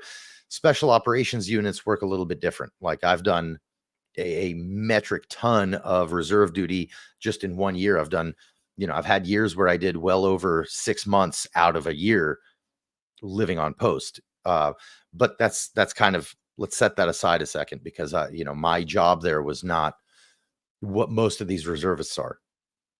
Now, over the last bunch of years, the threat assessment has gone away from a conventional war, and a lot more focus has been put on the conflict between the wars. And that, for the most part, can be taken care of by the active duty group. So when you get out of the military, you can't join the reserves in Israel, right? You do your minimal service is 3 years for guys, 2 years for girls. I think they've shortened it a little bit, but by a month or two or whatever. And then after that, you are required to do reserve duty, whether it's in your unit or maybe you get placed in a specifically reserve unit. But you go, and once a year, and it might even be more sporadic than that now, you go and you do a little bit of training, blah, blah, blah, and then you go home. Okay. So the thought is, when an all-out war breaks out, the active duty guys kick it off and buy time to call up all the reserve forces. That takes time. They got to get there. They got to get the messages. They got to leave work or wherever they're at. They got to get to their base. They got to get issued their gear. They got to do a quick pre-deployment little training or whatever the situation necessitates. And then they have to actually get to where the fighting is to go join up the fighting. Right.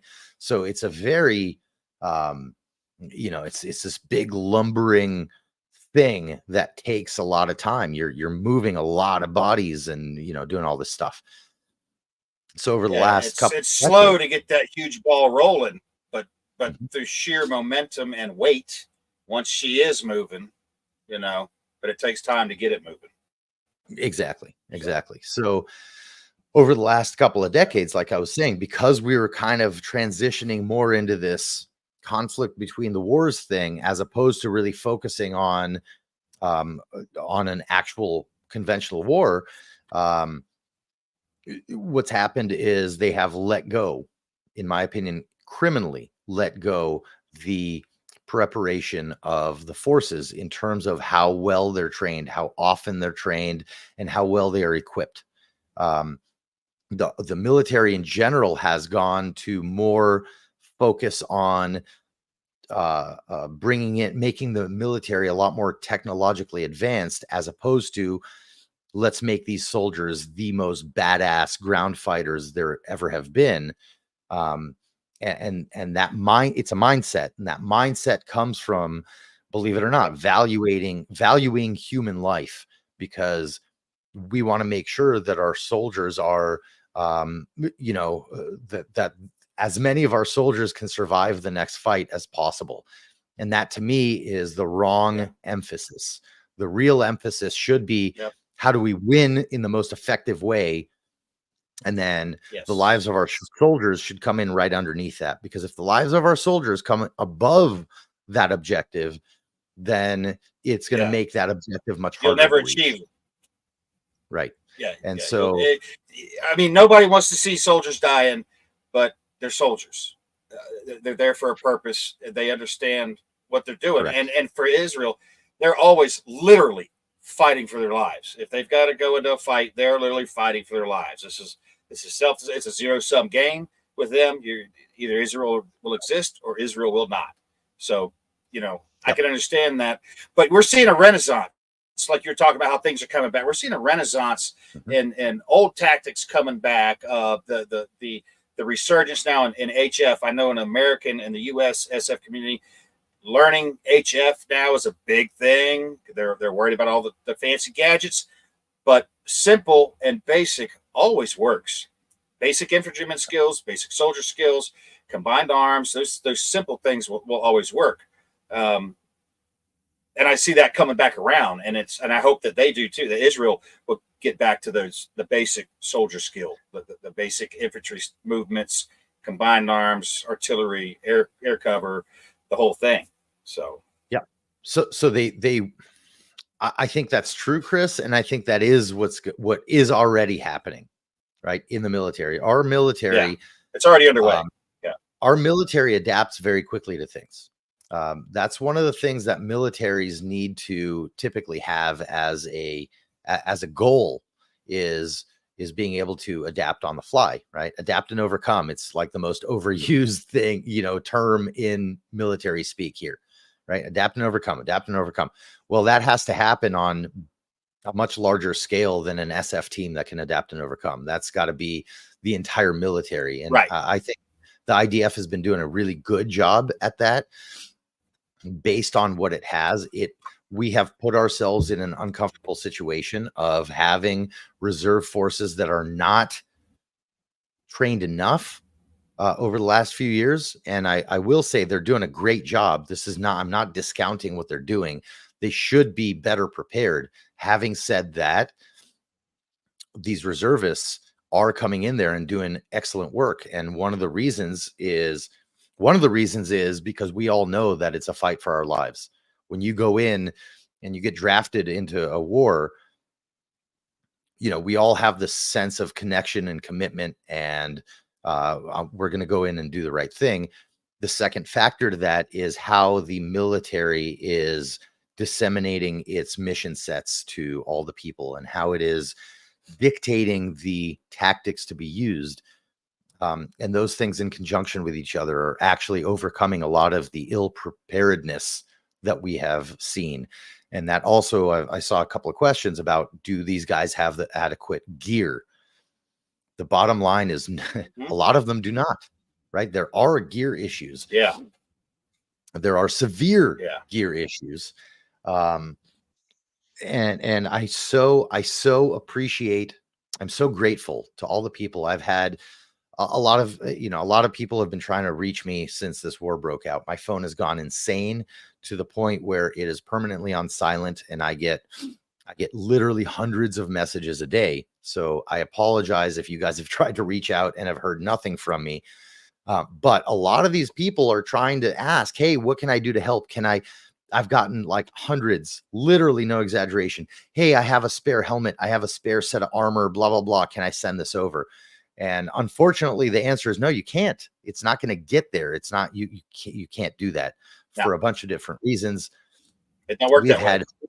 shipments. Yeah. We have had shipments of ceramic plates and different things that got turned around and returned to sender because it's a military, and the military has to accept gear in an organized fashion, and it's got to be gear that they can test and make sure is of the standard. We can't just take willy-nilly stuff. And so your gear, you may know that it's great, or you may think that you know that it's great or whatever, but it just doesn't work that way, right? And so I love everybody who's trying to be helpful. I want you to understand why you can't just send a plate carrier over, or why you can't just donate a thing to whatever.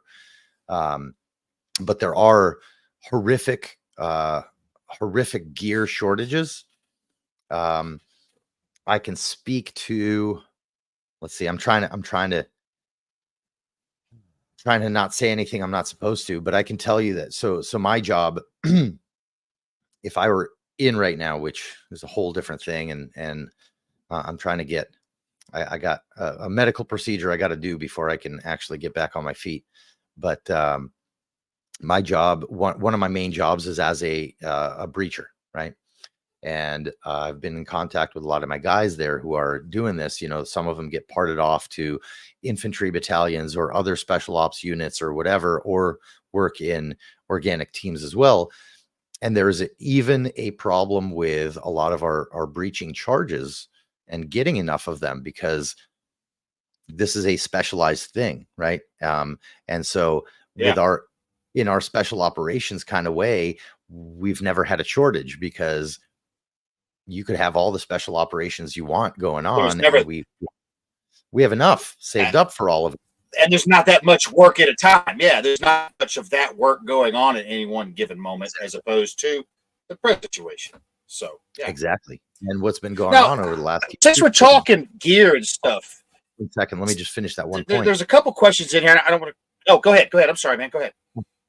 So the guys on the ground, I'm not going to get obviously into details, but the guys on the ground have had to be incredibly creative in how they breach right now, because there is a metric fuck ton of breaching happening all the time right now with all these, infantry units and all that. Again, not getting into tactics, but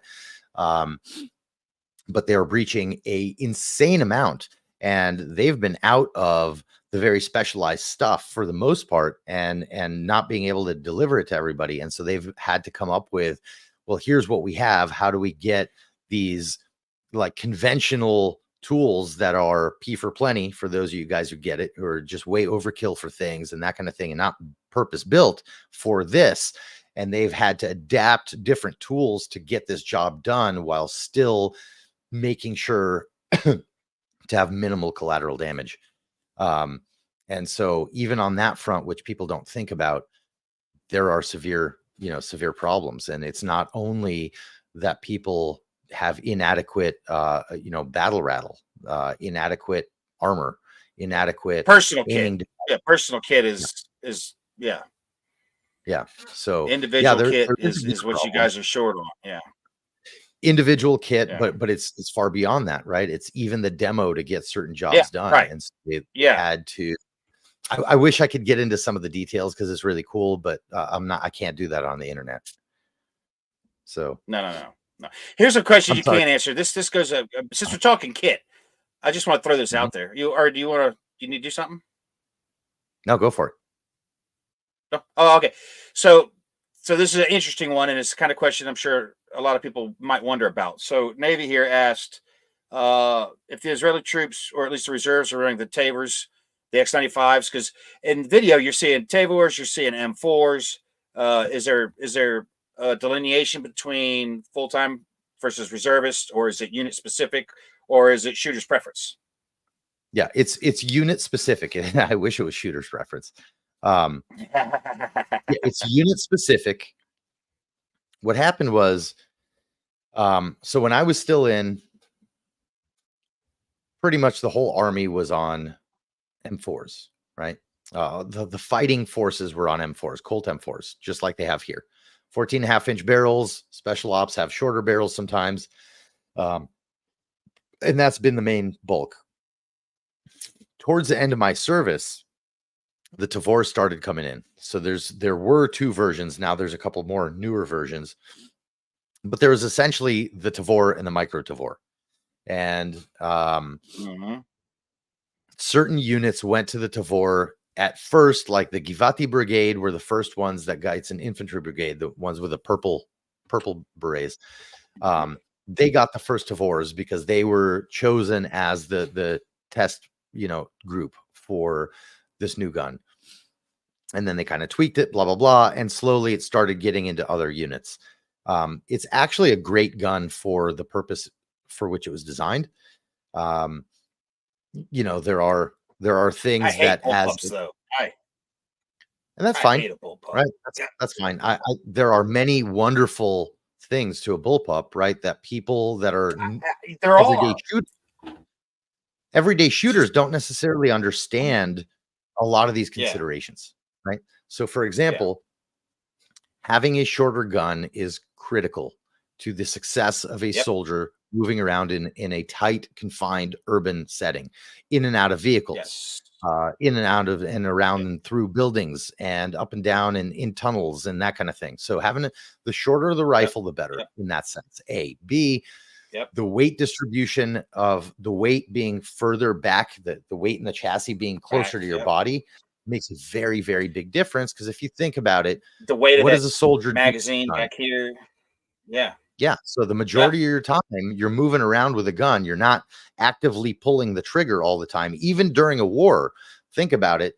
If I kill 50 terrorists today, which is a high number, right? If I kill 50 terrorists today and I've shot 400 rounds, still on the clock, the majority of the day, I'm maneuvering with my gun, not pulling the trigger. And so all of the mobility with your rifle is every bit as important as the accuracy and how good the trigger is and how fast you can do your mag changes.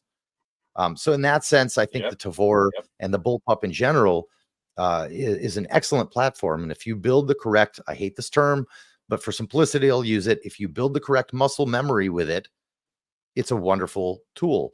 If you are used to an M4 and I slap a Tavor in your hands, you're going to hate your life until you've gotten the reps in to make it. Yeah, and that's me, man. I can't get used to it.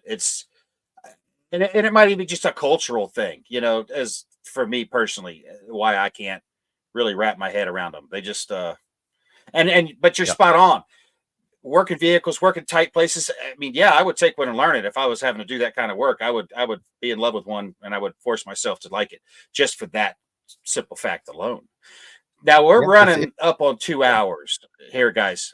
I've got 2 more questions that there's more in here, but we're going to do 2. This first one is going to be a bit of an answer. The second one, you can put as much as you want on it. Okay.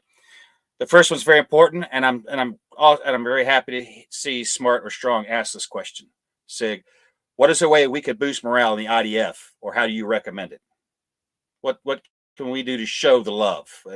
First of all, they know they're doing the right thing, but how can we show it? First of all, Smart or Strong, whoever you are, I don't know who you are, but I kind of love you just for asking that question. I really appreciate it. Good guy, actually. That is one of the biggest things that we are facing. You're asking this question specifically about the IDF, and I'll give you my answer. But the answer to this, if you make it broader from the IDF and broader than just Israel, that is the solution to how we approach our global issue right now, right? Which is what we need to do is we need to get up and show our support. Every single one of us needs to get up and publicly, privately, whatever your means are, is show your support. And I'm not talking about financially. I'm not talking about throwing money around. I'm not talking about, putting a black box on your Instagram thing. We need to show our support and our solidarity with each other.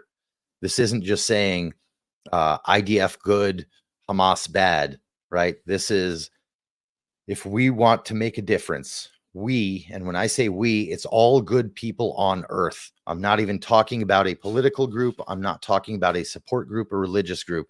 All good humans on the planet need to be sharing truth and coming together so that we can all face evil. I am not a person that usually talks in any sort of religious sense or in any sort of spiritual blah, blah, blah. I'm not a kumbaya guy, but what we need is we all need to group together and start talking sense, because things are going on that are horrible. And a lot of us refuse to, and a lot of us are just unaware of the fact that it's a problem. And like Chris said, maybe we'll have a whole episode discussing that cancer that's growing inside of all of our Western societies. Right. And we all, we need to group together, not in a combat sense. We need to group together and be like, hey, this is happening. This is happening. This is, in my opinion, this is no smaller than the beginning of World War II and the beginning of the Holocaust. And a lot of Jews in the Holocaust were like, agreed, in disbelief. This can't happen here. No, we're not leaving because you guys are out of your minds. They're not going to group us up, throw us on trains, and throw us in gas chambers. Are you out of your mind? The word, come on. And that's complacency born of comfort. And people say, well, how would those people walk onto those trains, and how would they never resisted or nothing? Because they didn't want to believe the reality they were faced with. Normalcy bias is a thing. It's a real problem. America and the world is engulfed in it at the moment. And we've got to get ourselves out of that, because we're walking into the trains right now, guys. I don't want to say that it's a cheapy kind of a shot to say because of what actually happened to the Jews back then, but we're all kind of marching that way now. We're walking to the chains at the very least at the moment. Yeah. Until we and let me add to that. And enough people say it. Here's my beef. Anyone in this country, especially any Jewish person living in America who somehow is siding with Hamas, whether you understand that you're siding with Hamas directly or not, anyone who is sitting there and these Jews for peace or whatever these idiots call themselves that are like protesting apartheid state, blah, blah, blah, understand that what you are, you are the Jew that got off the train and gave a tip to the conductor. That's what you are. So we all need to not only not be tipping that conductor, we need to blow up those trains and not let anybody get on them, so to speak. Yeah. So, this is what was the second question, Chris? Well, the second question, this is the longer one. This one's going to take you a hot minute. And I know when you see it, you're going to probably roll your eyes and be like, oh my God. But here we go. This one comes from Navy 95 as well. Pull out your crystal ball. How does this play out? Okay. That's not a I told you. Not a 90-second answer. Crystal ball. No. This, I don't see this ending the way we'd like to see it ending. I don't know if there is going to be a definitive end. I think in certain ways we've lost a lot of the aspects of this war. I'm not saying all is lost in that kind of thing. Right. A lot of things here are assuming that ... So assuming first and foremost, assuming that the Biden administration does not turn its back to Israel, both in the sense of military aid, but even more than that, in the sense of enabling Israel to do the job, right? Assuming America doesn't leave us high and dry, the fighting in Gaza can be won, and that term "won" should be highlighted as a question mark, because it's very hard at this point to actually pinpoint what winning actually looks like in this sense, right? Because you say, okay, well, objective 1, destroy Hamas. What does that really mean? Does that mean every single person in Hamas, every person associated with Hamas gets killed, gets deported, gets what does that mean, right?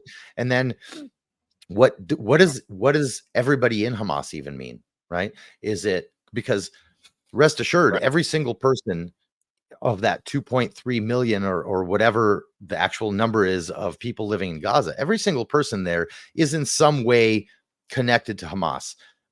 My cousin is there, my son is there, blah, blah, blah, right? I mean, like, you have an entire generation of people that have grown up in Gaza, that have grown up, were born into a Hamas-led Gaza, Hamas-controlled Gaza, right? So, so it's very, very difficult to say this guy's Hamas, this guy's not Hamas, right? So that makes things that much more complex. I think that assuming we keep American support, I think that, you know, the Gaza Strip can be taken over completely, and Hamas can be at least removed from having the ability to rule. And we can take away a lot of the, if not all of the ability to fight in terms of weapons and caches of rockets and AKs. And the amount of fighting gear there is absolutely insane. I think what's going to happen is, and mind you, just because of time, I'm sticking with just Gaza, because this thing, of course, is so much bigger than just Gaza, right? Because in order to end this, we have to end the Ayatollah leadership in Iran, right? This all kind of, you take all the big chunks out and put everything through the sieve. What's left at the bottom is Iran. And Iran is a much bigger problem than Israel. Deal with Iran, right? The world needs to deal with Iran. America, England, the whole world needs to deal with Iran. And the sooner the better. Like 10 years ago would have been nice. So I don't think Iran's going away. Certainly not if we maintain political leadership as it is in the States right now.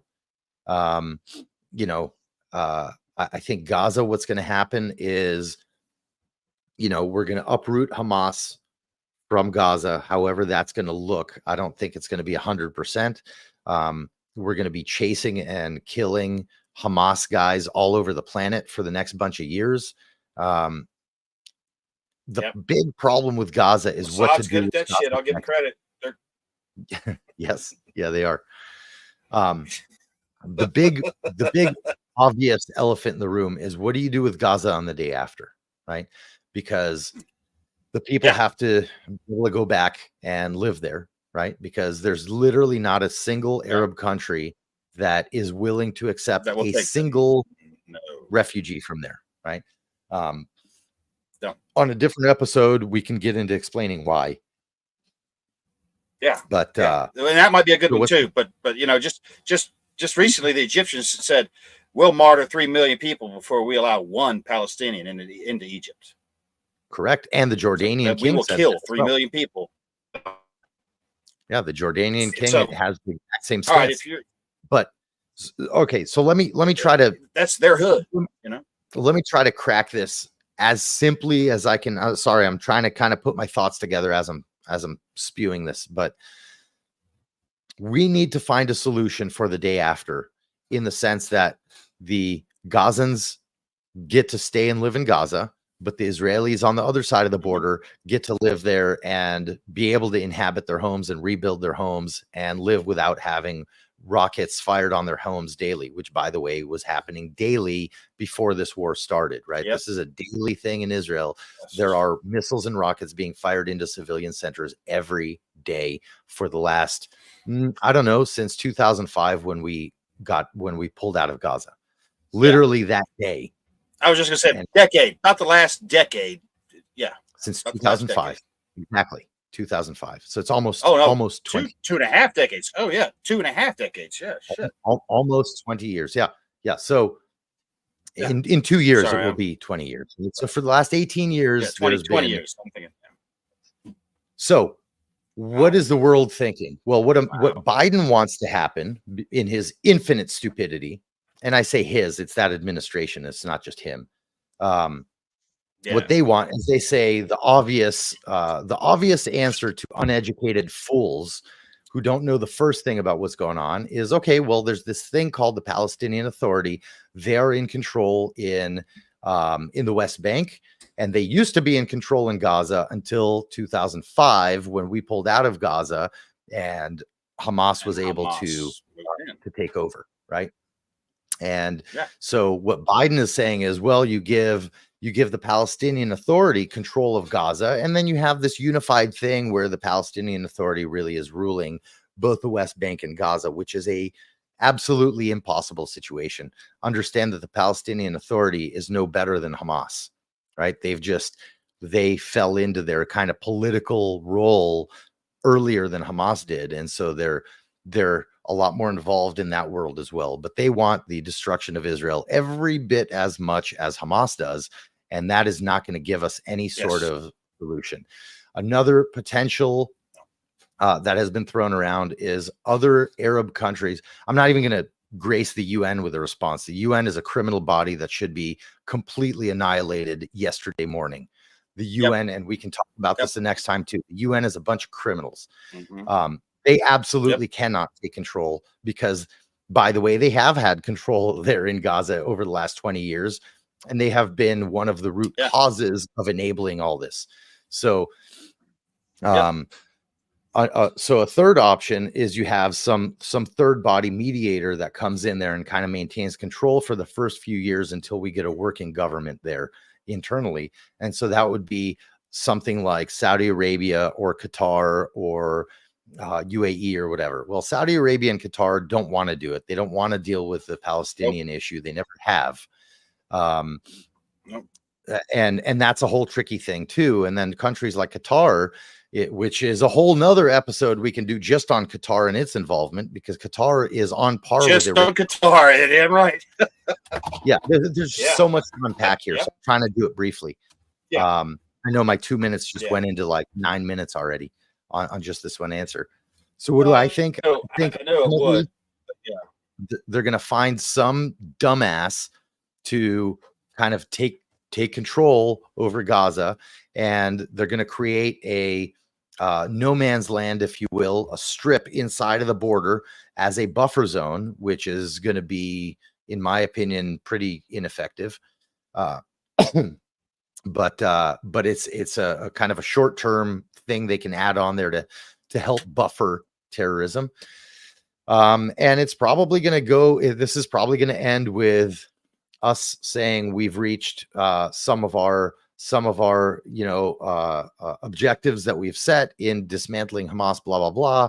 It's not going to get totally rooted out. There's still going to be plenty of people. It's going to take them, who are involved with Hamas type activities, because we're not going to destroy the mindset of Hamas.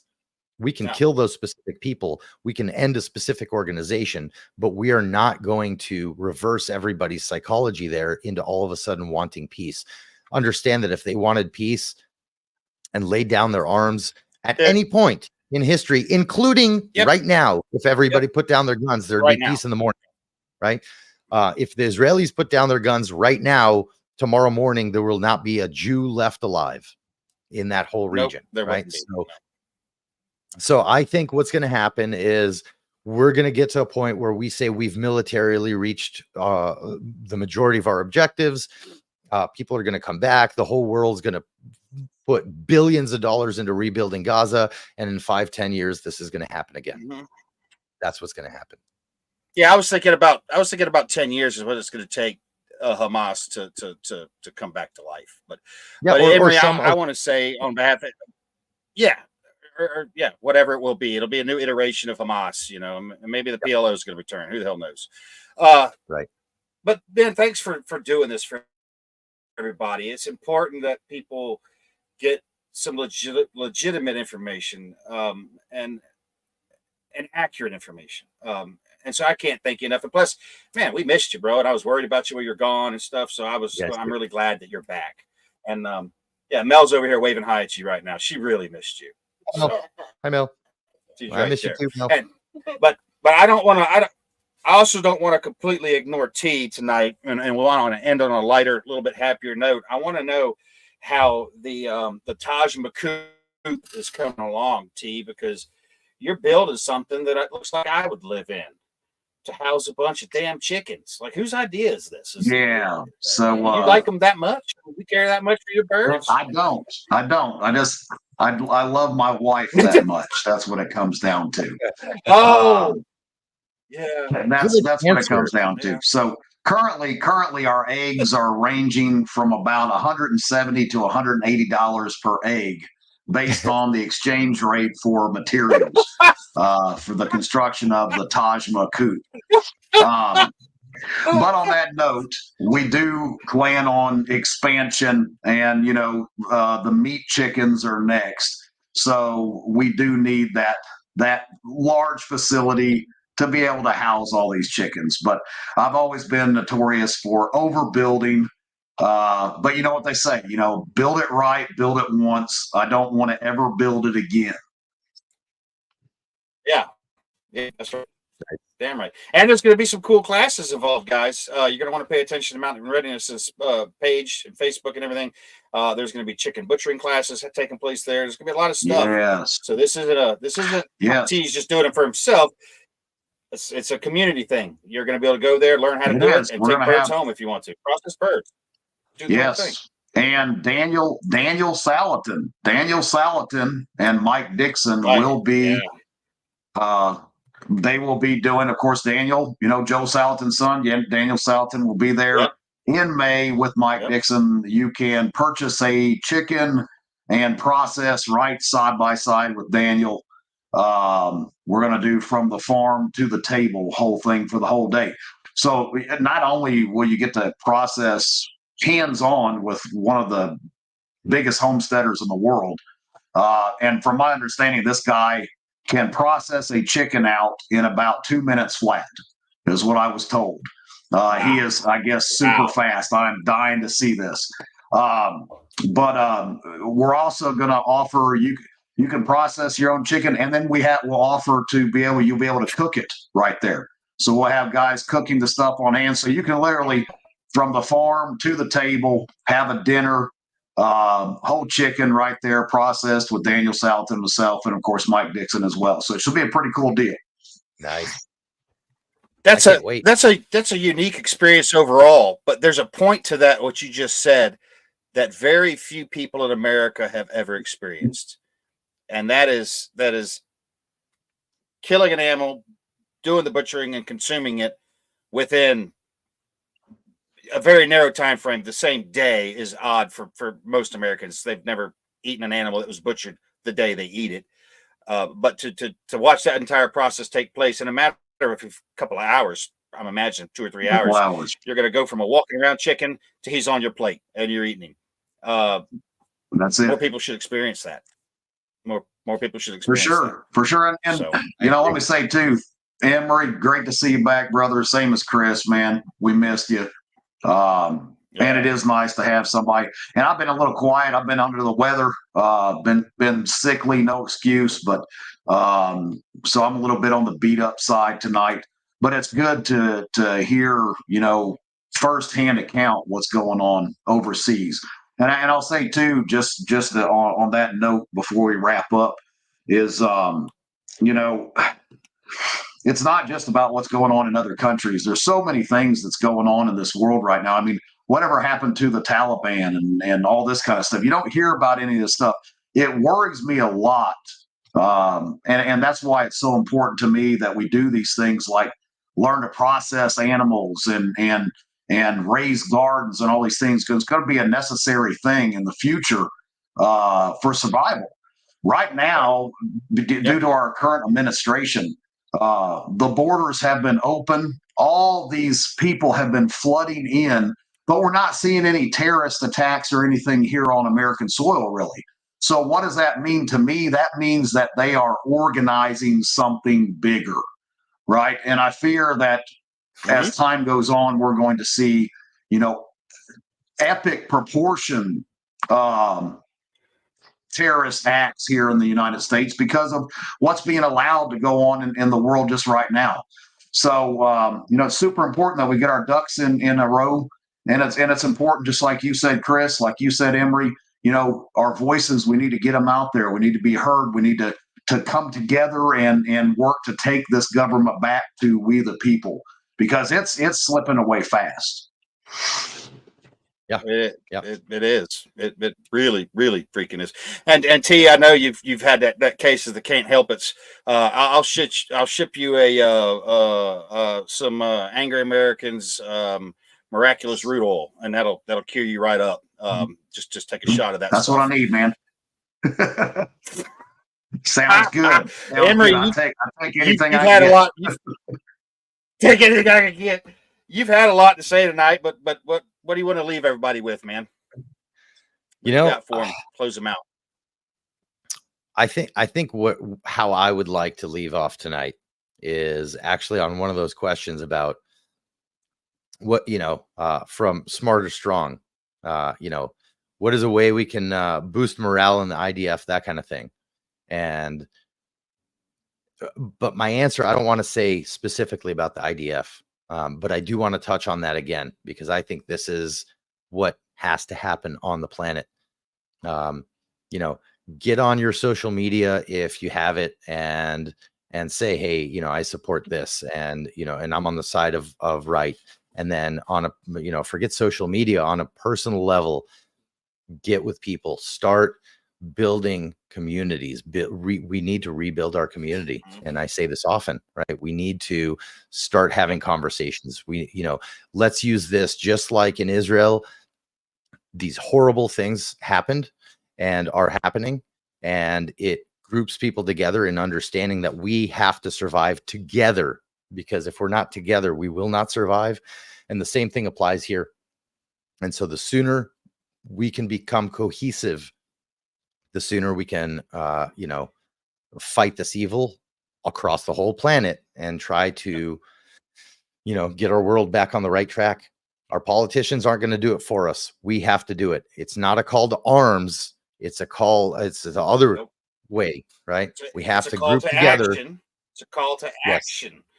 We need to take action. We need to stop being ambivalent about things and just letting them happen. We need to take action, and we need to start instead of being reactive, we need to be proactive. Quit being an observer. Yeah. Right. We all need to quit being an observer and start being an actor. And again, just for safety here, I'm not saying violent action. The contrary is what I'm trying to say. Nope. Yes. So before that's necessary. We're trying to prevent that. And that's what we're telling everybody, to raise your voices, right now, and just through your daily actions, vote with your wallet on things too, avoiding companies that don't support these ideals that we do. Yeah, it's tough and it sucks. The points that I'm going to leave you with go right to that.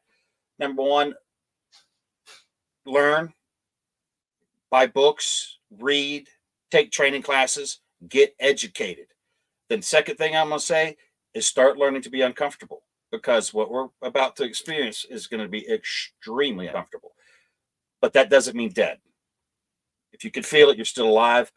It's going to be uncomfortable. But the more you can learn now, and like Imry's talking about, by spreading our voices, the more common people that we can get with, the more folks we have in our corner, the better it's going to be for us. Building the community, building that tribe. Start on your street. Get to know your neighbors. I've got to do it. I've got to go through my own neighborhood and knock on some doors for some people I don't know yet. But I'm going to do that, because that's how fundamental things are. That's how fundamental it is right now. T, what do you got, man? I know you're tired and wore out, but that chicken coop ain't build itself, so you need to get to bed here pretty quick. That's it, man. I hate roofing. That's all I'm going to say. I hate roofing. And that's what's happening tomorrow. I got to roof this thing now. So carry all those shingles up there. But, it'll be done soon. It'll be done soon. And we'll be, it's all part of the process of just, trying to do a little something more every day. And we're all on the same, the great part is we are all on the same road. We're all on the same path. We're just at different spots on the trail, we're all shooting for the same thing as long as you're making progress. Even little steps, baby steps are still steps ahead. That's what we all need to be shooting for. Yep. That's it. Chris, what you got?